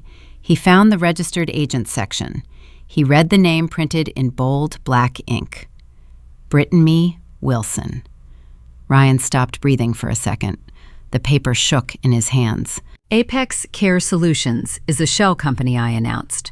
My voice sliced through the heavy ballroom air, echoing off the crystal chandeliers. Brittany incorporated that fake business 3 days before they ever told me Mom was sick. They planned the theft before they even asked for the money. There was no nerve disease. There was no specialized therapy. My sister stole $85,000 meant for a sick parent, and she funneled it directly into her own pockets. I gestured toward the lavish ballroom surrounding us. Every single thing you see in this room was paid for with stolen money, I said. The imported orchids on the tables, the 12-piece jazz band, the venue deposit, the open bar, those ridiculous ice swans melting next to the champagne. She financed this entire luxury wedding using a fake medical crisis to drain my savings account. And when the funds finally ran dry this week, she tried to use that same stolen money to pay for your tropical honeymoon in Bora Bora. Ryan dropped the folder onto the white tablecloth. The papers scattered across the silk fabric resting next to his untouched dinner plate. He looked physically ill. The charming, selfless woman he thought he was marrying was a phantom. The reality standing in front of him was a calculated thief who used her own mother's fabricated illness to fund a party. Helen tried to intervene again. She lunged forward from her chair, her face a mask of panic. Ryan, please, Helen begged, her voice trembling. Do not let her do this. We can explain everything. It was just a temporary loan. Brittany was going to pay it all back. Ryan ignored Helen entirely. He turned slowly away from the table. He faced the stage where Brittany still stood. Tell me these are fake, Ryan demanded. His voice sounded hollow, stripped of all warmth. Tell me you did not forge state documents. Tell me you did not steal $85,000 from your sister to buy flowers. Brittany scrambled down the stage steps. Her heavy white gown dragged across the floor, catching on the edge of a chair. She yanked it free and rushed toward the head table, reaching her hands out to grab her husband's arm. Ryan, please, Brittany begged. Tears streamed down her face, ruining her perfect makeup. You have to believe me. Amelia is a jealous monster. She works with computers. She probably hacked into the state website and changed the names. She forged all of this to destroy us. She cannot stand that I found love, and she is going to die alone. She pointed a shaking finger at me, her face twisted in a mask of pure desperation. She is trying to steal my happiness. But her defense was pathetic. The logic of American public records is impenetrable. You cannot simply hack into a state government database and rewrite the incorporation documents of a limited liability company. Furthermore, the timeline did not make sense. I had the time-stamped photographs of the empty strip mall storefront where her fake business was supposedly located. The proof was absolute. Ryan looked down at the state registry lying on the table. He saw the distinct government seal printed in the corner of the page. He saw the old college email address Brittany used to register the LLC, an email address he undoubtedly recognized from their early days of dating. The pieces snapped together in his mind, forming a picture he could no longer deny. He looked back up at Brittany. He did not yell. He did not cause a physical scene. The devastating realization settled into his features, leaving nothing but pure, unadulterated disgust. "Do not touch me," Ryan said. He took a step backward, pulling his arm away before Brittany could grab his sleeve. The rejection was stark. It was the final nail in the coffin. Brittany's hands dropped to her sides, the frantic energy drained from her body, replaced by the crushing weight of undeniable exposure. Her confident, triumphant smile from 10 minutes ago was gone forever. The entire ballroom, filled with 300 guests, watched in absolute silence as the bride realized she had lost everything. Ryan stood frozen at the head table. The glossy state registry rested on the white tablecloth, a stark piece of evidence demanding a verdict. The groom reached up and unbuttoned his tailored tuxedo jacket. The movement was slow, deliberate, lacking any of the nervous energy he displayed earlier in the evening. He slipped the expensive fabric off his shoulders and let the jacket fall from his fingers. It landed in a crumpled heap on the back of his wooden chair. "I do not even know who you are," Ryan said. His voice carried a flat, hollow tone that chilled the air. Brittany reached out her manicured fingers, grasping for his sleeve. He stepped back. The rejection hung in the space between them, sharp and undeniable. Ryan turned to his right. He looked at William and his mother. "We are leaving," the groom instructed. William did not hesitate. The older man stood tall, maintaining that rigid posture I helped reconstruct 2 years ago. He looked at Brittany. The groom's father did not yell or issue public threats. He simply delivered a stare filled with total contempt. It was the specific look reserved for a parasite. William shifted his gaze to me. He offered a single, firm nod. It was a silent gesture of respect between a surgeon and a patient, an acknowledgement of the truth. Then he turned and followed his son. Ryan walked away from the ruined reception. He marched down the center aisle of the grand ballroom, passing the melted ice sculptures and the expensive floral arrangements. He did not look back. His parents trailed right behind him. The heavy glass exit doors swung open and shut, swallowing the groom into the cold Ohio night. The illusion shattered. The ballroom erupted into chaos. 300 guests broke their collective silence. A wave of frantic whispers swept through the room like a sudden storm. Waiters stopped pouring drinks, standing frozen with bottles in their hands. The jazz band members packed their instruments, recognizing the party was over. People pushed their chairs back, eager to distance themselves from the radioactive bride standing on the stage. I watched the bridesmaids. The women in matching blush dresses shrank away from the center platform. They huddled together near the catering station, murmuring nervously. None of them stepped forward to comfort their supposed best friend. Cell phones illuminated the dim room. The same camera lenses that recorded my forced humiliation were now capturing the total destruction of my sister. Down in the front row, Aunt Brenda sat frozen. Her mouth hung slightly open.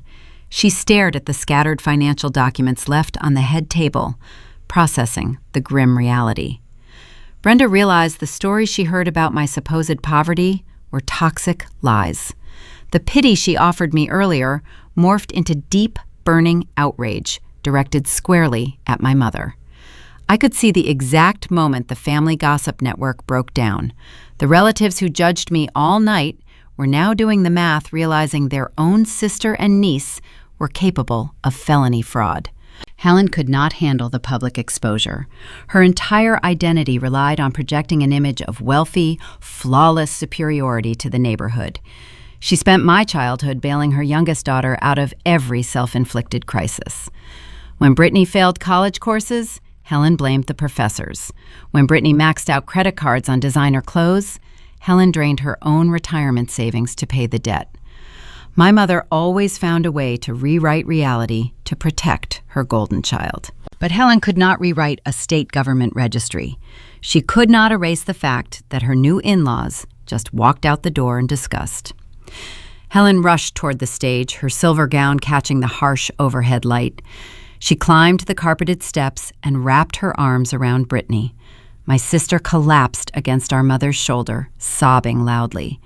Her cries echoed through the microphones, still resting near the podium, broadcasting her panic to the entire room. It was a pathetic display. Two women crying over a ruined party, completely ignoring the theft they committed to finance it. I stood near the edge of the platform observing the wreckage. I did not feel a sense of overwhelming joy. I felt the cold, pragmatic satisfaction of completing a difficult medical procedure. The cancer was excised. The truth was out. I turned to walk away. I planned to exit the venue, drive back to my quiet house, and let my attorney handle the rest of the legal fallout in the morning. Then my purse vibrated. The sharp buzz felt sudden against my hip. I unclasped the leather clutch and pulled out my cell phone. The screen lit up with a critical notification from my banking application. It was not a standard text message. It was a high-priority security alert triggered by the restricted medical trust account. I unlocked the screen and read the automated text. A withdrawal attempt of $10,000 was just initiated. The destination was a personal checking account belonging to Brittany Wilson. The transaction was instantly blocked due to revoked signer privileges. I stared at the glowing letters. My clinical composure almost slipped. I looked back toward the stage. Brittany was still leaning against Helen, burying her face in her mother's shoulder. But my sister was not just crying. I noticed the blue glow of a smartphone screen reflecting off Brittany's tear-stained cheeks. She held her device hidden beneath the folds of Helen's embrace. The audacity defied all logic. While standing in front of 300 shocked guests, while watching her brand new husband walk out the door, while facing the undeniable proof of her financial crimes, Brittany did not feel remorse. Her only instinct was greed. She realized the scam was over. She knew the remaining funds sitting in the medical trust would soon be out of reach.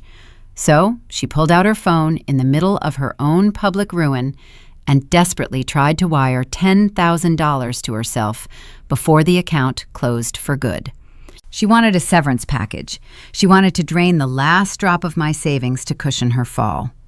I watched her tap the screen again. A second bank alert popped up on my phone. Another denied transaction. Brittany flying her face away from Helen's shoulder.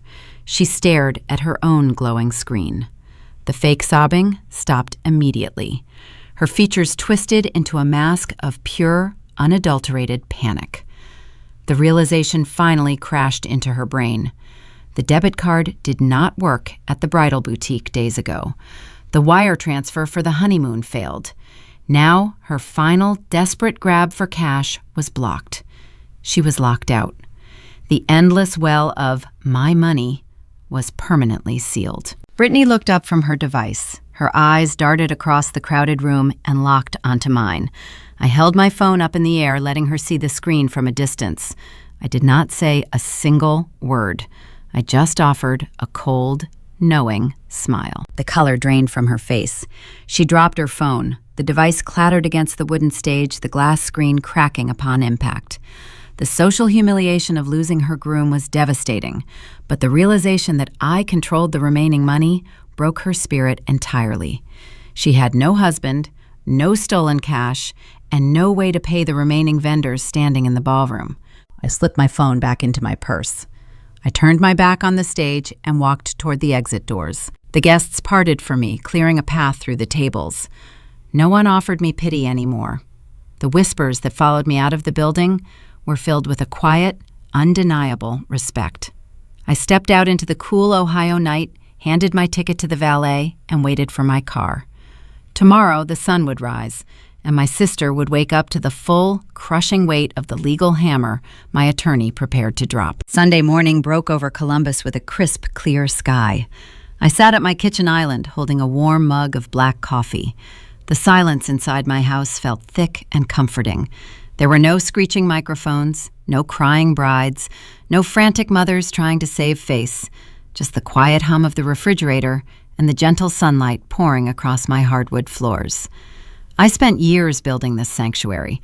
I earned every square foot through grueling surgical rotations and long shifts in the trauma ward. For a long time, my family made me feel guilty for enjoying the peace I financed. Not anymore. That peace was interrupted by the relentless vibration of my cell phone resting on the granite counter. It buzzed once, then twice, then erupted into a steady, shaking rhythm. I did not rush to pick it up. I took a slow sip of coffee. I knew exactly what was happening. The liars were awake. I unlocked the screen and opened social media. My feed was already flooded. Helen and Brittany had been up all night constructing a digital defense. Brittany posted a long, hysterical paragraph accompanied by a photo of herself crying in her ruined wedding dress. The text was a masterpiece of fiction. She claimed I harbored a deep, toxic jealousy toward her because she found true love. She told her hundreds of followers that I hired a hacker to manipulate state government websites just to frame her. She insisted the Arizona clinic was real and that I fabricated the billing documents to avoid paying for our mother's medical care. Helen amplified the lie. My mother shared Brittany's post, adding her own dramatic commentary. She wrote about how her heart was broken by her eldest daughter. She painted herself as a frail, sick woman whose only crime was loving her children too much. She asked for prayers, claiming the shock of my cruel stunt caused her nerve condition to flare up, putting her back in a wheelchair. They were playing the victim card with staggering precision, counting on the fact that decent people usually believe a weeping bride and a sick mother. The notifications on my phone kept piling up. Text messages from extended family members poured in. Aunt Brenda sent a barrage of question marks. Cousin Mark left a voicemail demanding to know why I destroyed the reception. Uncle Thomas texted a long paragraph about family loyalty and forgiveness, telling me I needed to issue a public apology before the damage became permanent. The pressure was designed to make me cave. In the past, whenever Helen spun a false narrative about me, I would exhaust myself trying to explain the truth. I would call relatives, defend my character, and beg them to see reason. The result was always the same. The family would nod politely and then go right back to treating me like the difficult outcast. Confrontation gives manipulators exactly what they want. It gives them a target to react to. It turns facts into a debate. I refused to debate my own theft. I set my coffee mug down. I opened the encrypted folder on my phone. I selected the exact pieces of evidence required to dismantle their lie permanently. I chose the forged Arizona clinic invoice, showing the billing codes for cosmetic eyelid surgery. I selected the Ohio Business Registry, displaying Brittany's email address as the creator of the fake medical company. I added the time-stamped photograph of the abandoned strip mall storefront. Finally, I attached the screenshot of the bank security alert from the night before the one showing Brittany attempting to wire $10,000 into her personal account while standing on the stage crying. I navigated to the large extended family group chat. There were 42 members in this digital circle. Aunts, uncles, cousins, and distant in-laws all resided in this chat. It was the central hub of our family gossip. I uploaded the 4 images. I did not type a long emotional defense. I did not insult my sister or call my mother a thief. I let the physical proof do the talking. I pressed send. The images loaded into the chat. I watched the tiny read receipts appear at the bottom of the screen as dozens of family members opened the files. I sat at my island and watched the digital reckoning unfold. For 10 minutes, nobody typed a single word. The group chat remained dead silent as aunts and uncles zoomed in on the cosmetic billing codes. They read the state government seal. They saw the date Brittany registered the shell company. They scrutinized the blocked transfer alert showing her trying to steal cash in the middle of her own ruined wedding. The truth is heavy. It crushes carefully constructed lies under its own weight. Aunt Brenda was the first to break the silence. She did not send a text to the group. She called me directly. I let it ring 3 times before answering. Amelia Brenda whispered. Her voice sounded thin, stripped of the condescending pity she weaponized the night before. Are these documents real? They are official state filings and certified bank reports, Brenda, I replied evenly. You can look up the business registry yourself on the Ohio Secretary of State website. Anyone can. I heard a sharp intake of breath on the other end of the line. Brenda realized the gravity of the situation. My mother did not just tell a small fib to save face. Helen and Brittany actively plotted to embezzle $85,000 under the guise of a life-threatening illness. They used the entire family as unwitting props in their play. Helen asked me for a loan last month, Brenda confessed, her voice shaking with sudden anger. She told me she needed $2,000 for a specialized physical therapy machine that your trust account would not cover. I wrote her a check. I gave her money from my own retirement fund. I closed my eyes. The greed ran deeper than I thought. They did not just steal from me. They scammed the entire extended family to pad their luxury budget. She used your money to buy hydrangeas and ice sculptures, Brenda, I said softly. Check your bank statements. Brenda hung up without another word. 5 minutes later, the social media landscape shifted. Cousin Mark took a screenshot of the Ohio registry and posted it directly into the comments section of Brittany's hysterical wedding post. He added a single sentence. You created the fake company 3 days before Mom even got sick. That single comment triggered an avalanche. Other relatives began dropping the fake invoices and the strip mall photos into Helen's timeline. Aunt Brenda posted a furious comment demanding the return of her $2,000, exposing the secondary scam to the world. The protective bubble my mother spent decades cultivating popped in real time. The relatives she relied on to attack me suddenly turned their weapons on her. Aunts and uncles who praised Brittany the night before now demanded to know how much money they had personally donated to this fake medical fund over the last few months. Helen tried to delete the comments, but they poured in faster than she could manage. Her pristine social image was shredding in front of her neighbors, her church friends, and her country club acquaintances. Eventually, Brittany deleted her entire social media profile. She vanished from the digital world, unable to handle the public exposure of her crimes. Helen turned off the comments on her page, locking herself inside a digital fortress of isolation. The extended family did not just stop defending them, they cut ties entirely. Aunts and uncles immediately blocked their phone numbers. The invitations to holiday dinners and summer barbecues evaporated. Helen lost the one thing she valued above her own children. She lost her audience. My phone rang again. This time, the caller ID displayed my mother's name. Helen was realizing her social kingdom was burning to the ground. She was calling to beg, to threaten, or to manipulate. She wanted back into my life because I was the only person left who actually knew the full truth. I looked at the screen. I did not feel anger. I felt nothing but a cool, clinical detachment. I pressed the red button, declining the call. Then I opened her contact profile and blocked her number permanently. The smear campaign failed. The social consequences were swift and brutal, but they were just the beginning. The court of public opinion had delivered its verdict, but the real justice system was waiting. Tomorrow morning, I had a scheduled appointment with my attorney. The true cost of their deception was about to be calculated in a courtroom, and I intended to collect every single cent. Monday morning brought a different kind of quiet. I sat in David Vance's office watching the city traffic crawl 20 floors below. The social media storm was over. The family group chat was dead. Now the real work began. David slid a thick stack of legal filings across the polished mahogany wood.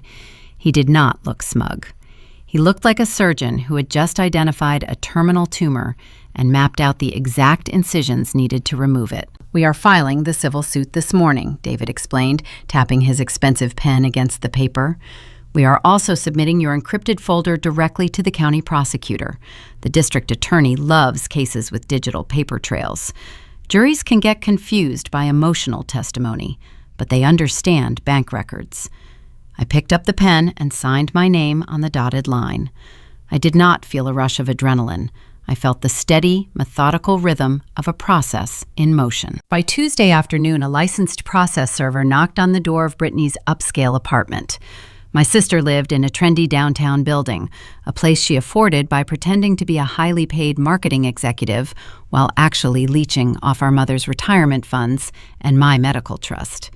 When she opened the door expecting a package delivery, the server handed her a heavy manila envelope containing the civil lawsuit. David called me later that evening to confirm the delivery. He mentioned the server reported Brittany threw the envelope on the hallway floor and slammed the door. She could throw tantrums all she wanted. The legal system did not care about her anger. The hits kept coming with brutal efficiency.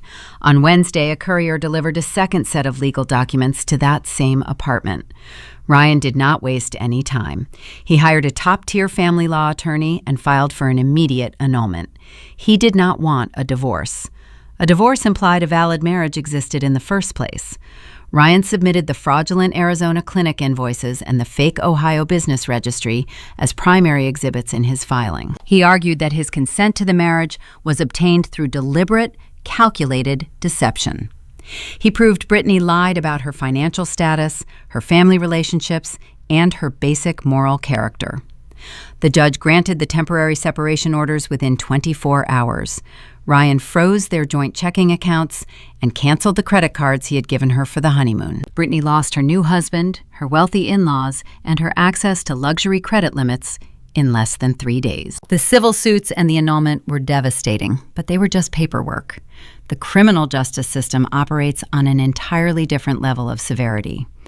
When the county prosecutor reviewed the contents of my family audit folder, he did not hesitate. The evidence was pristine. He had the fake cosmetic billing codes. He had the state incorporation documents showing Brittany as the registered agent of Apex Care Solutions. He had the time-stamped photos of the empty strip mall storefront. Most importantly, he had the bank logs, proving she transferred thousands of dollars across state lines under false pretenses. 2 weeks after the disastrous wedding reception, 2 plainclothes detectives knocked on Brittany's apartment door. They did not hand her a manila envelope. They handed her a warrant. My sister was placed in handcuffs, walked through her trendy apartment lobby in front of her wealthy neighbors, and placed in the back of an unmarked police cruiser. She was formally charged with felony wire fraud and embezzlement. Helen tried to bail her out. My mother called a dozen bail bond agencies, weeping into the phone, claiming her innocent daughter was being framed by a jealous sibling. But Helen did not have the cash required to secure a bond. She had given all her disposable income to Brittany to pay for floral upgrades and ice swans. The stolen $85,000 was gone, frozen by the bank, or spent on the ruined wedding. Brittany spent her first night in a county holding cell. The princess of the family slept on a thin plastic mattress next to a stainless steel toilet. The next morning, she met with her assigned public defender. Brittany demanded a trial. She wanted to take the stand, cry in front of a jury, and tell them I was a cruel sister who manipulated the data. She believed her tears could melt the heart of a judge the same way they always melted our mother. The public defender shut that fantasy down immediately. He laid the fake Arizona invoice on the metal table inside the visitation room. He showed her the Ohio Secretary of State Registry. He explained that digital metadata does not lie. The state could prove exactly which computer generated the fake bills and exactly what time they were uploaded to the bank portal. He told my sister that if she went to trial, the prosecutor would secure a conviction in 10 minutes, and the judge would likely hand down a 5-year prison sentence. The evidence was airtight. There was no defense. Her only option was to beg for mercy and take a plea deal. The reality of her situation finally broke through her arrogance. The spotlight she always craved was now a harsh interrogation lamp, and she could not act her way out of it. Brittany signed the plea agreement. I sat in the back row of the courtroom on the day of her sentencing. I wore a gray suit. I sat perfectly still, watching the proceedings with clinical detachment. Brittany stood before the judge, wearing a shapeless orange jumpsuit. Her hair hung in greasy strands. The glowing, triumphant bride from the country club was gone, replaced by a terrified, broken criminal. The judge did not offer any sympathy. He looked at the financial records, noted the deliberate premeditation required to build a shell company, and handed down the sentence. Brittany received 6 months of hard confinement in the county correctional facility. Following her release, she would serve 3 years of strict, supervised probation. But the court did not stop at stripping away her physical freedom. The judge ordered full restitution of the stolen $85,000. Because she had already spent a significant portion of the money the court authorized, severe financial penalties. Her wages would be permanently garnished. Any paycheck she ever earned would be intercepted, with a large percentage routed directly back to my trust account until the debt was satisfied. The financial ruin cascaded rapidly. 2 days after she entered the county jail, a tow truck arrived at her apartment complex. The bank repossessed her luxury imported sedan. She could no longer make the monthly lease payments without Ryan's money or my stolen funds. Her professional life disintegrated. As a convicted felon guilty of wire fraud, she lost her marketing job instantly. The court added a specific stipulation to her probation, permanently barring her from holding any fiduciary position or working in the financial sector ever again. She could never manage accounts, handle client funds, or process billing for the rest of her life. I watched the bailiff place his hand on her shoulder and guide her toward the holding cells behind the courtroom. She did not look back at me. She kept her head down, staring at her shuffling feet. I walked out of the courthouse and stepped into the bright afternoon sunlight. The legal hammer had fallen. The tumor was removed. Brittany was facing the undeniable consequences of her own actions. I felt a profound sense of closure regarding my sister. But the surgery was not entirely finished. Brittany was locked away, but the co-architect of the fraud was still sitting in a large suburban house trying to figure out how to survive. Helen had spent decades relying on my financial stability to fund her lavish lifestyle, while treating me like a second-class citizen. Now her golden child was in jail, her social reputation was shredded, and her access to my bank accounts was permanently severed.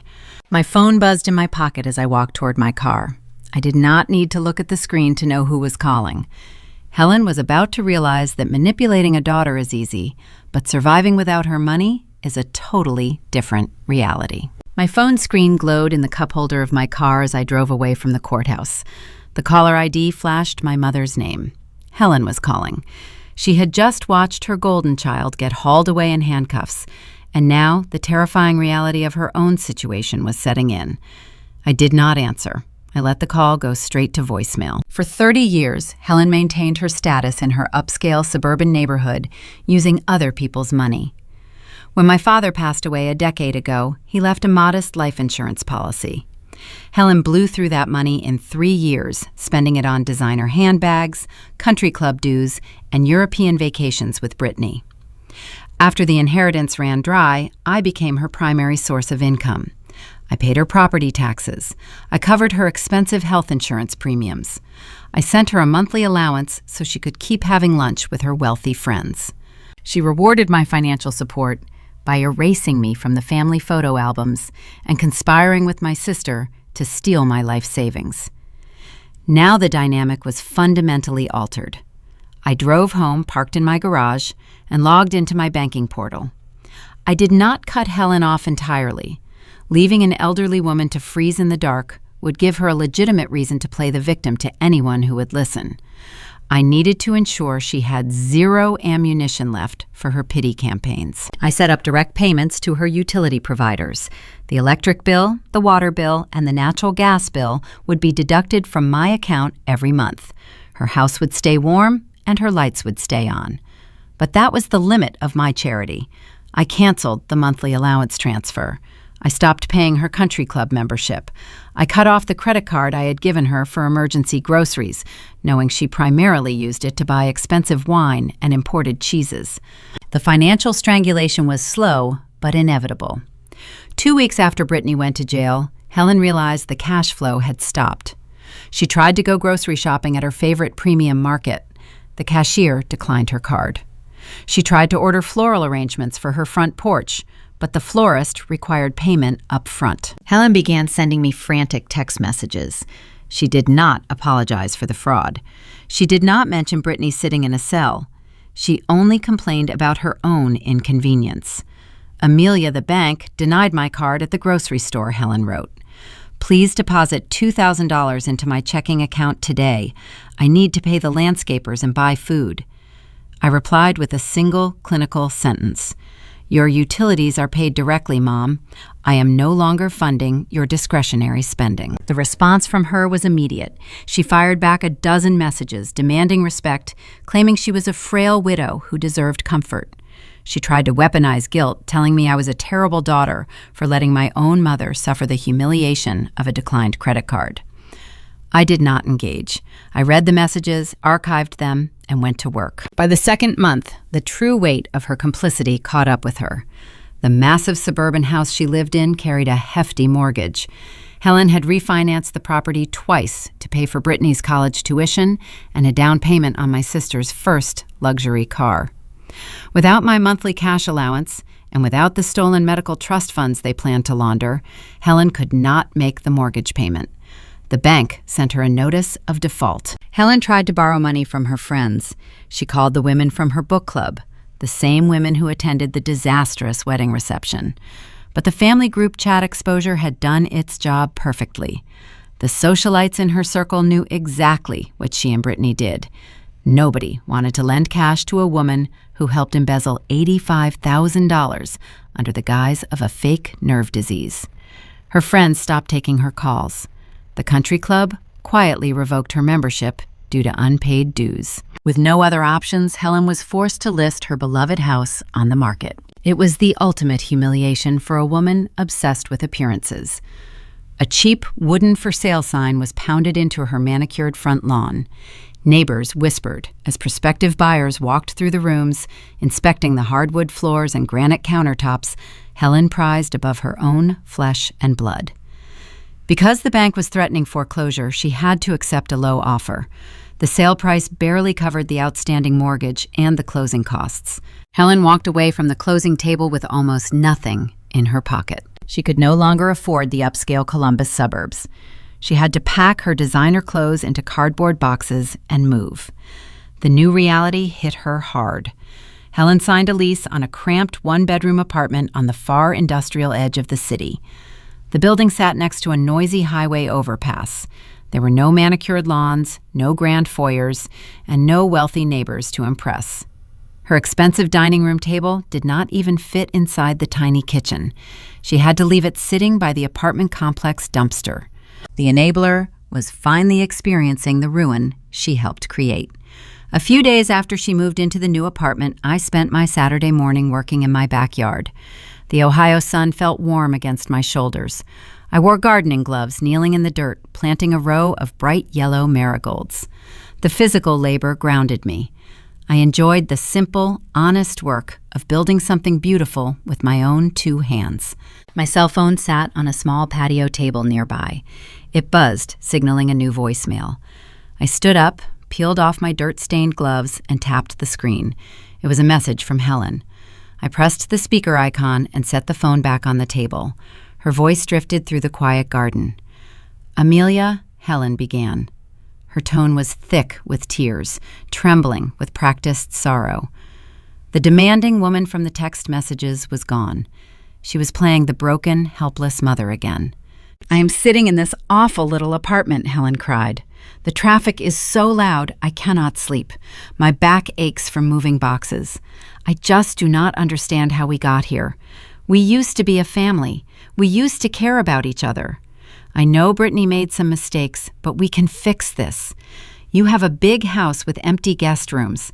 Let me come stay with you. Let us go back to how things were. Please, Amelia, I am your mother. You cannot just leave me here all alone.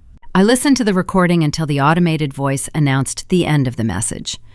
I stood in my garden, surrounded by the blooming flowers I planted myself, and let the words hang in the air. Months ago, a message like that would have triggered an automatic response. I would have felt a suffocating wave of obligation. I would have driven my car to that noisy apartment complex, packed her bags, and moved her into my guest room. I would have paid her bills and endured her subtle insults just to keep the peace. But surviving their deception had burned away my naive sense of duty. I looked at the phone. I realized a profound truth about human nature. True kindness should never be leveraged as a tool for manipulation. When you find yourself constantly sacrificing your financial stability, your emotional health, or your peace of mind to maintain a relationship, you are not being a supportive family member. You are becoming an active enabler for someone else's lack of integrity. Helen did not miss me. She missed the comfortable life my bank account provided. She wanted to return to a dynamic where she held the power and I held the checkbook. She called Brittany's felony fraud a mistake. She still refused to take accountability for drinking wine in her kitchen while planning a tropical vacation with stolen money. Forgiveness is a choice, but forgiveness does not mandate restored access. I could forgive her for being a flawed, greedy person, but I did not have to hand her the keys to my house ever again. I reached down and picked up the phone. I did not text her back. I did not call her to argue about the past. I pressed the delete button. The pathetic, weeping voicemail vanished from my device forever. Then I opened the settings menu. I selected her contact profile and blocked the number permanently. Setting a firm boundary is not an act of hostility. It is the most vital step toward reclaiming your own identity. The boundary I set that morning was not a weapon designed to hurt my mother.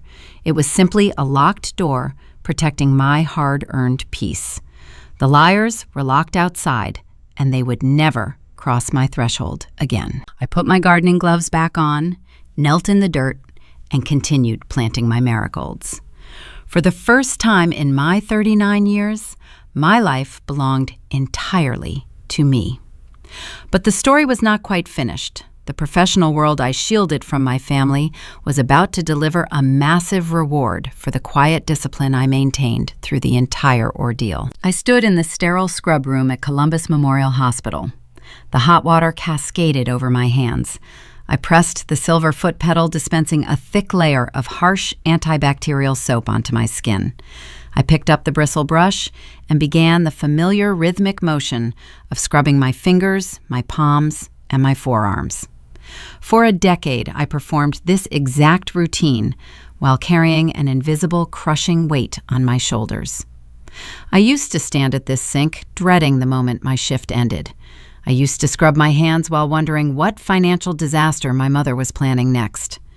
I used to walk into operating rooms worrying if my sister had maxed out another credit card I would be forced to pay off. Today, the weight was gone. The invisible chains were broken. I looked at my reflection in the mirror above the sink. I looked lighter. The dark circles under my eyes were fading. The constant tension that used to grip my jaw had dissolved into nothing. I rinsed the soap from my skin and held my hands up, letting the water drip away. A surgical nurse pushed the swinging doors open and backed into the operating theater, holding a sterile blue towel for me. I dried my hands and slipped them into the latex gloves she held out. I walked into the bright, freezing air of the operating room. The surgical team stopped their quiet chatter and looked at me. There was no pity in their eyes. There was only deep, unwavering respect. Just 1 week ago, I sat in a polished conference room on the executive floor of the hospital. The board of directors invited me to a private meeting. They did not want to discuss patient complaints or budget cuts. The hospital administrator slid a thick, cream-colored folder across the table toward me. It looked very different from the dark leather folder I used to dismantle my sister.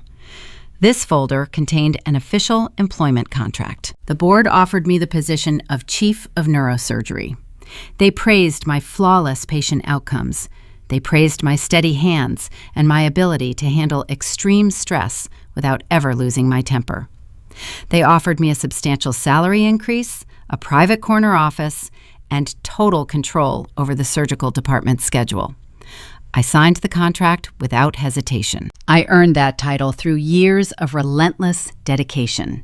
I spent my holidays studying medical journals while my mother and sister drank champagne on tropical beaches, funded by my father's drained life insurance.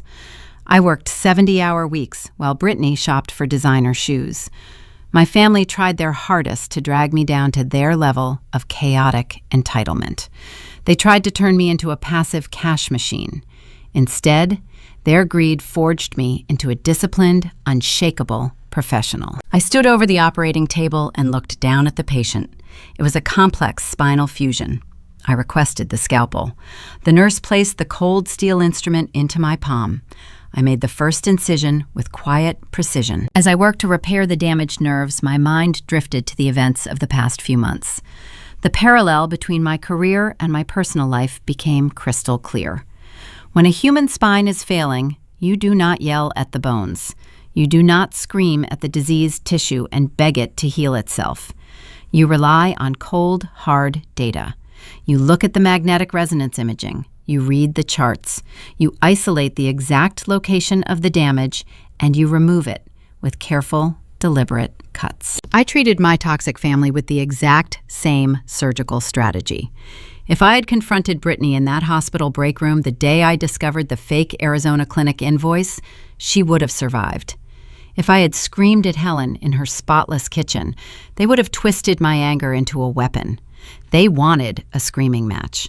Manipulators thrive in chaotic environments because they can bend the truth when emotions run high. I refused to play their game. I did not scream. I did not throw plates or cry in front of 300 wedding guests. I used stillness. I used public records. I used time-stamped photographs and certified bank routing reports. I let my sister build her own trap, and I waited until she stepped inside and locked the door herself. The silence and the meticulous record-keeping did all the heavy lifting. The truth requires no volume to be heard. It only requires the right audience. 4 hours later, I closed the final incision. The spinal fusion was a total success. I thanked my surgical team, stepped away from the table, and walked back into the locker room. I peeled off my blue scrubs and threw them into the laundry bin. I changed into my comfortable dark slacks and a soft gray sweater. I pulled my white doctor coat from my locker and draped it over my arm. I walked down the long, quiet hospital corridors. Colleagues offered warm smiles and words of congratulations regarding my new promotion as I passed their offices. I did not have to hide my success anymore.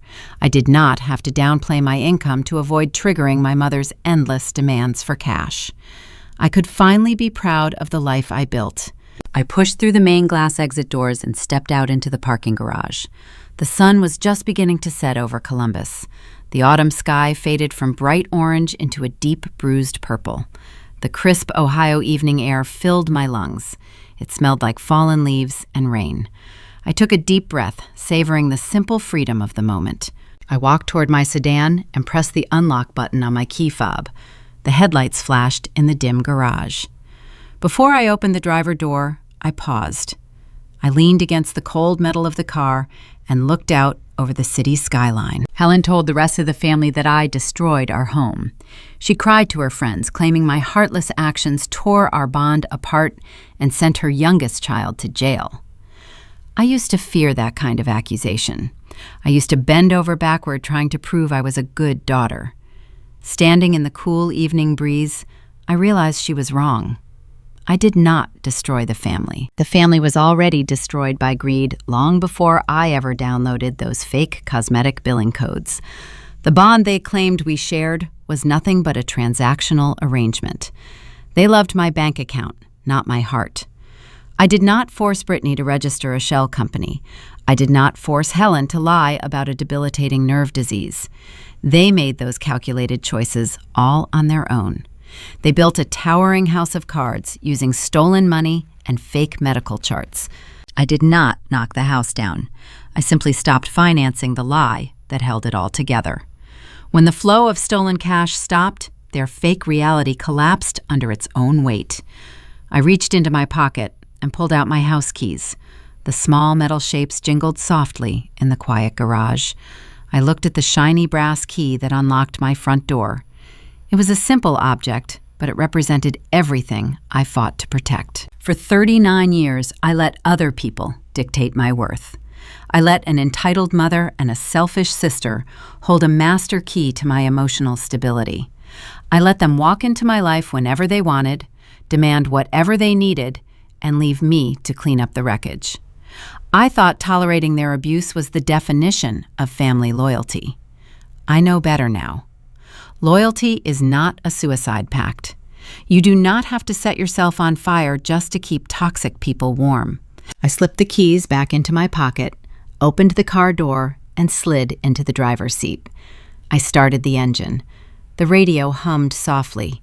I put the car in drive and pulled out of the parking garage, heading toward the quiet, beautiful sanctuary I owned. I am the architect of my own future. I hold the key to my own life, and from this day forward, I alone decide who gets access.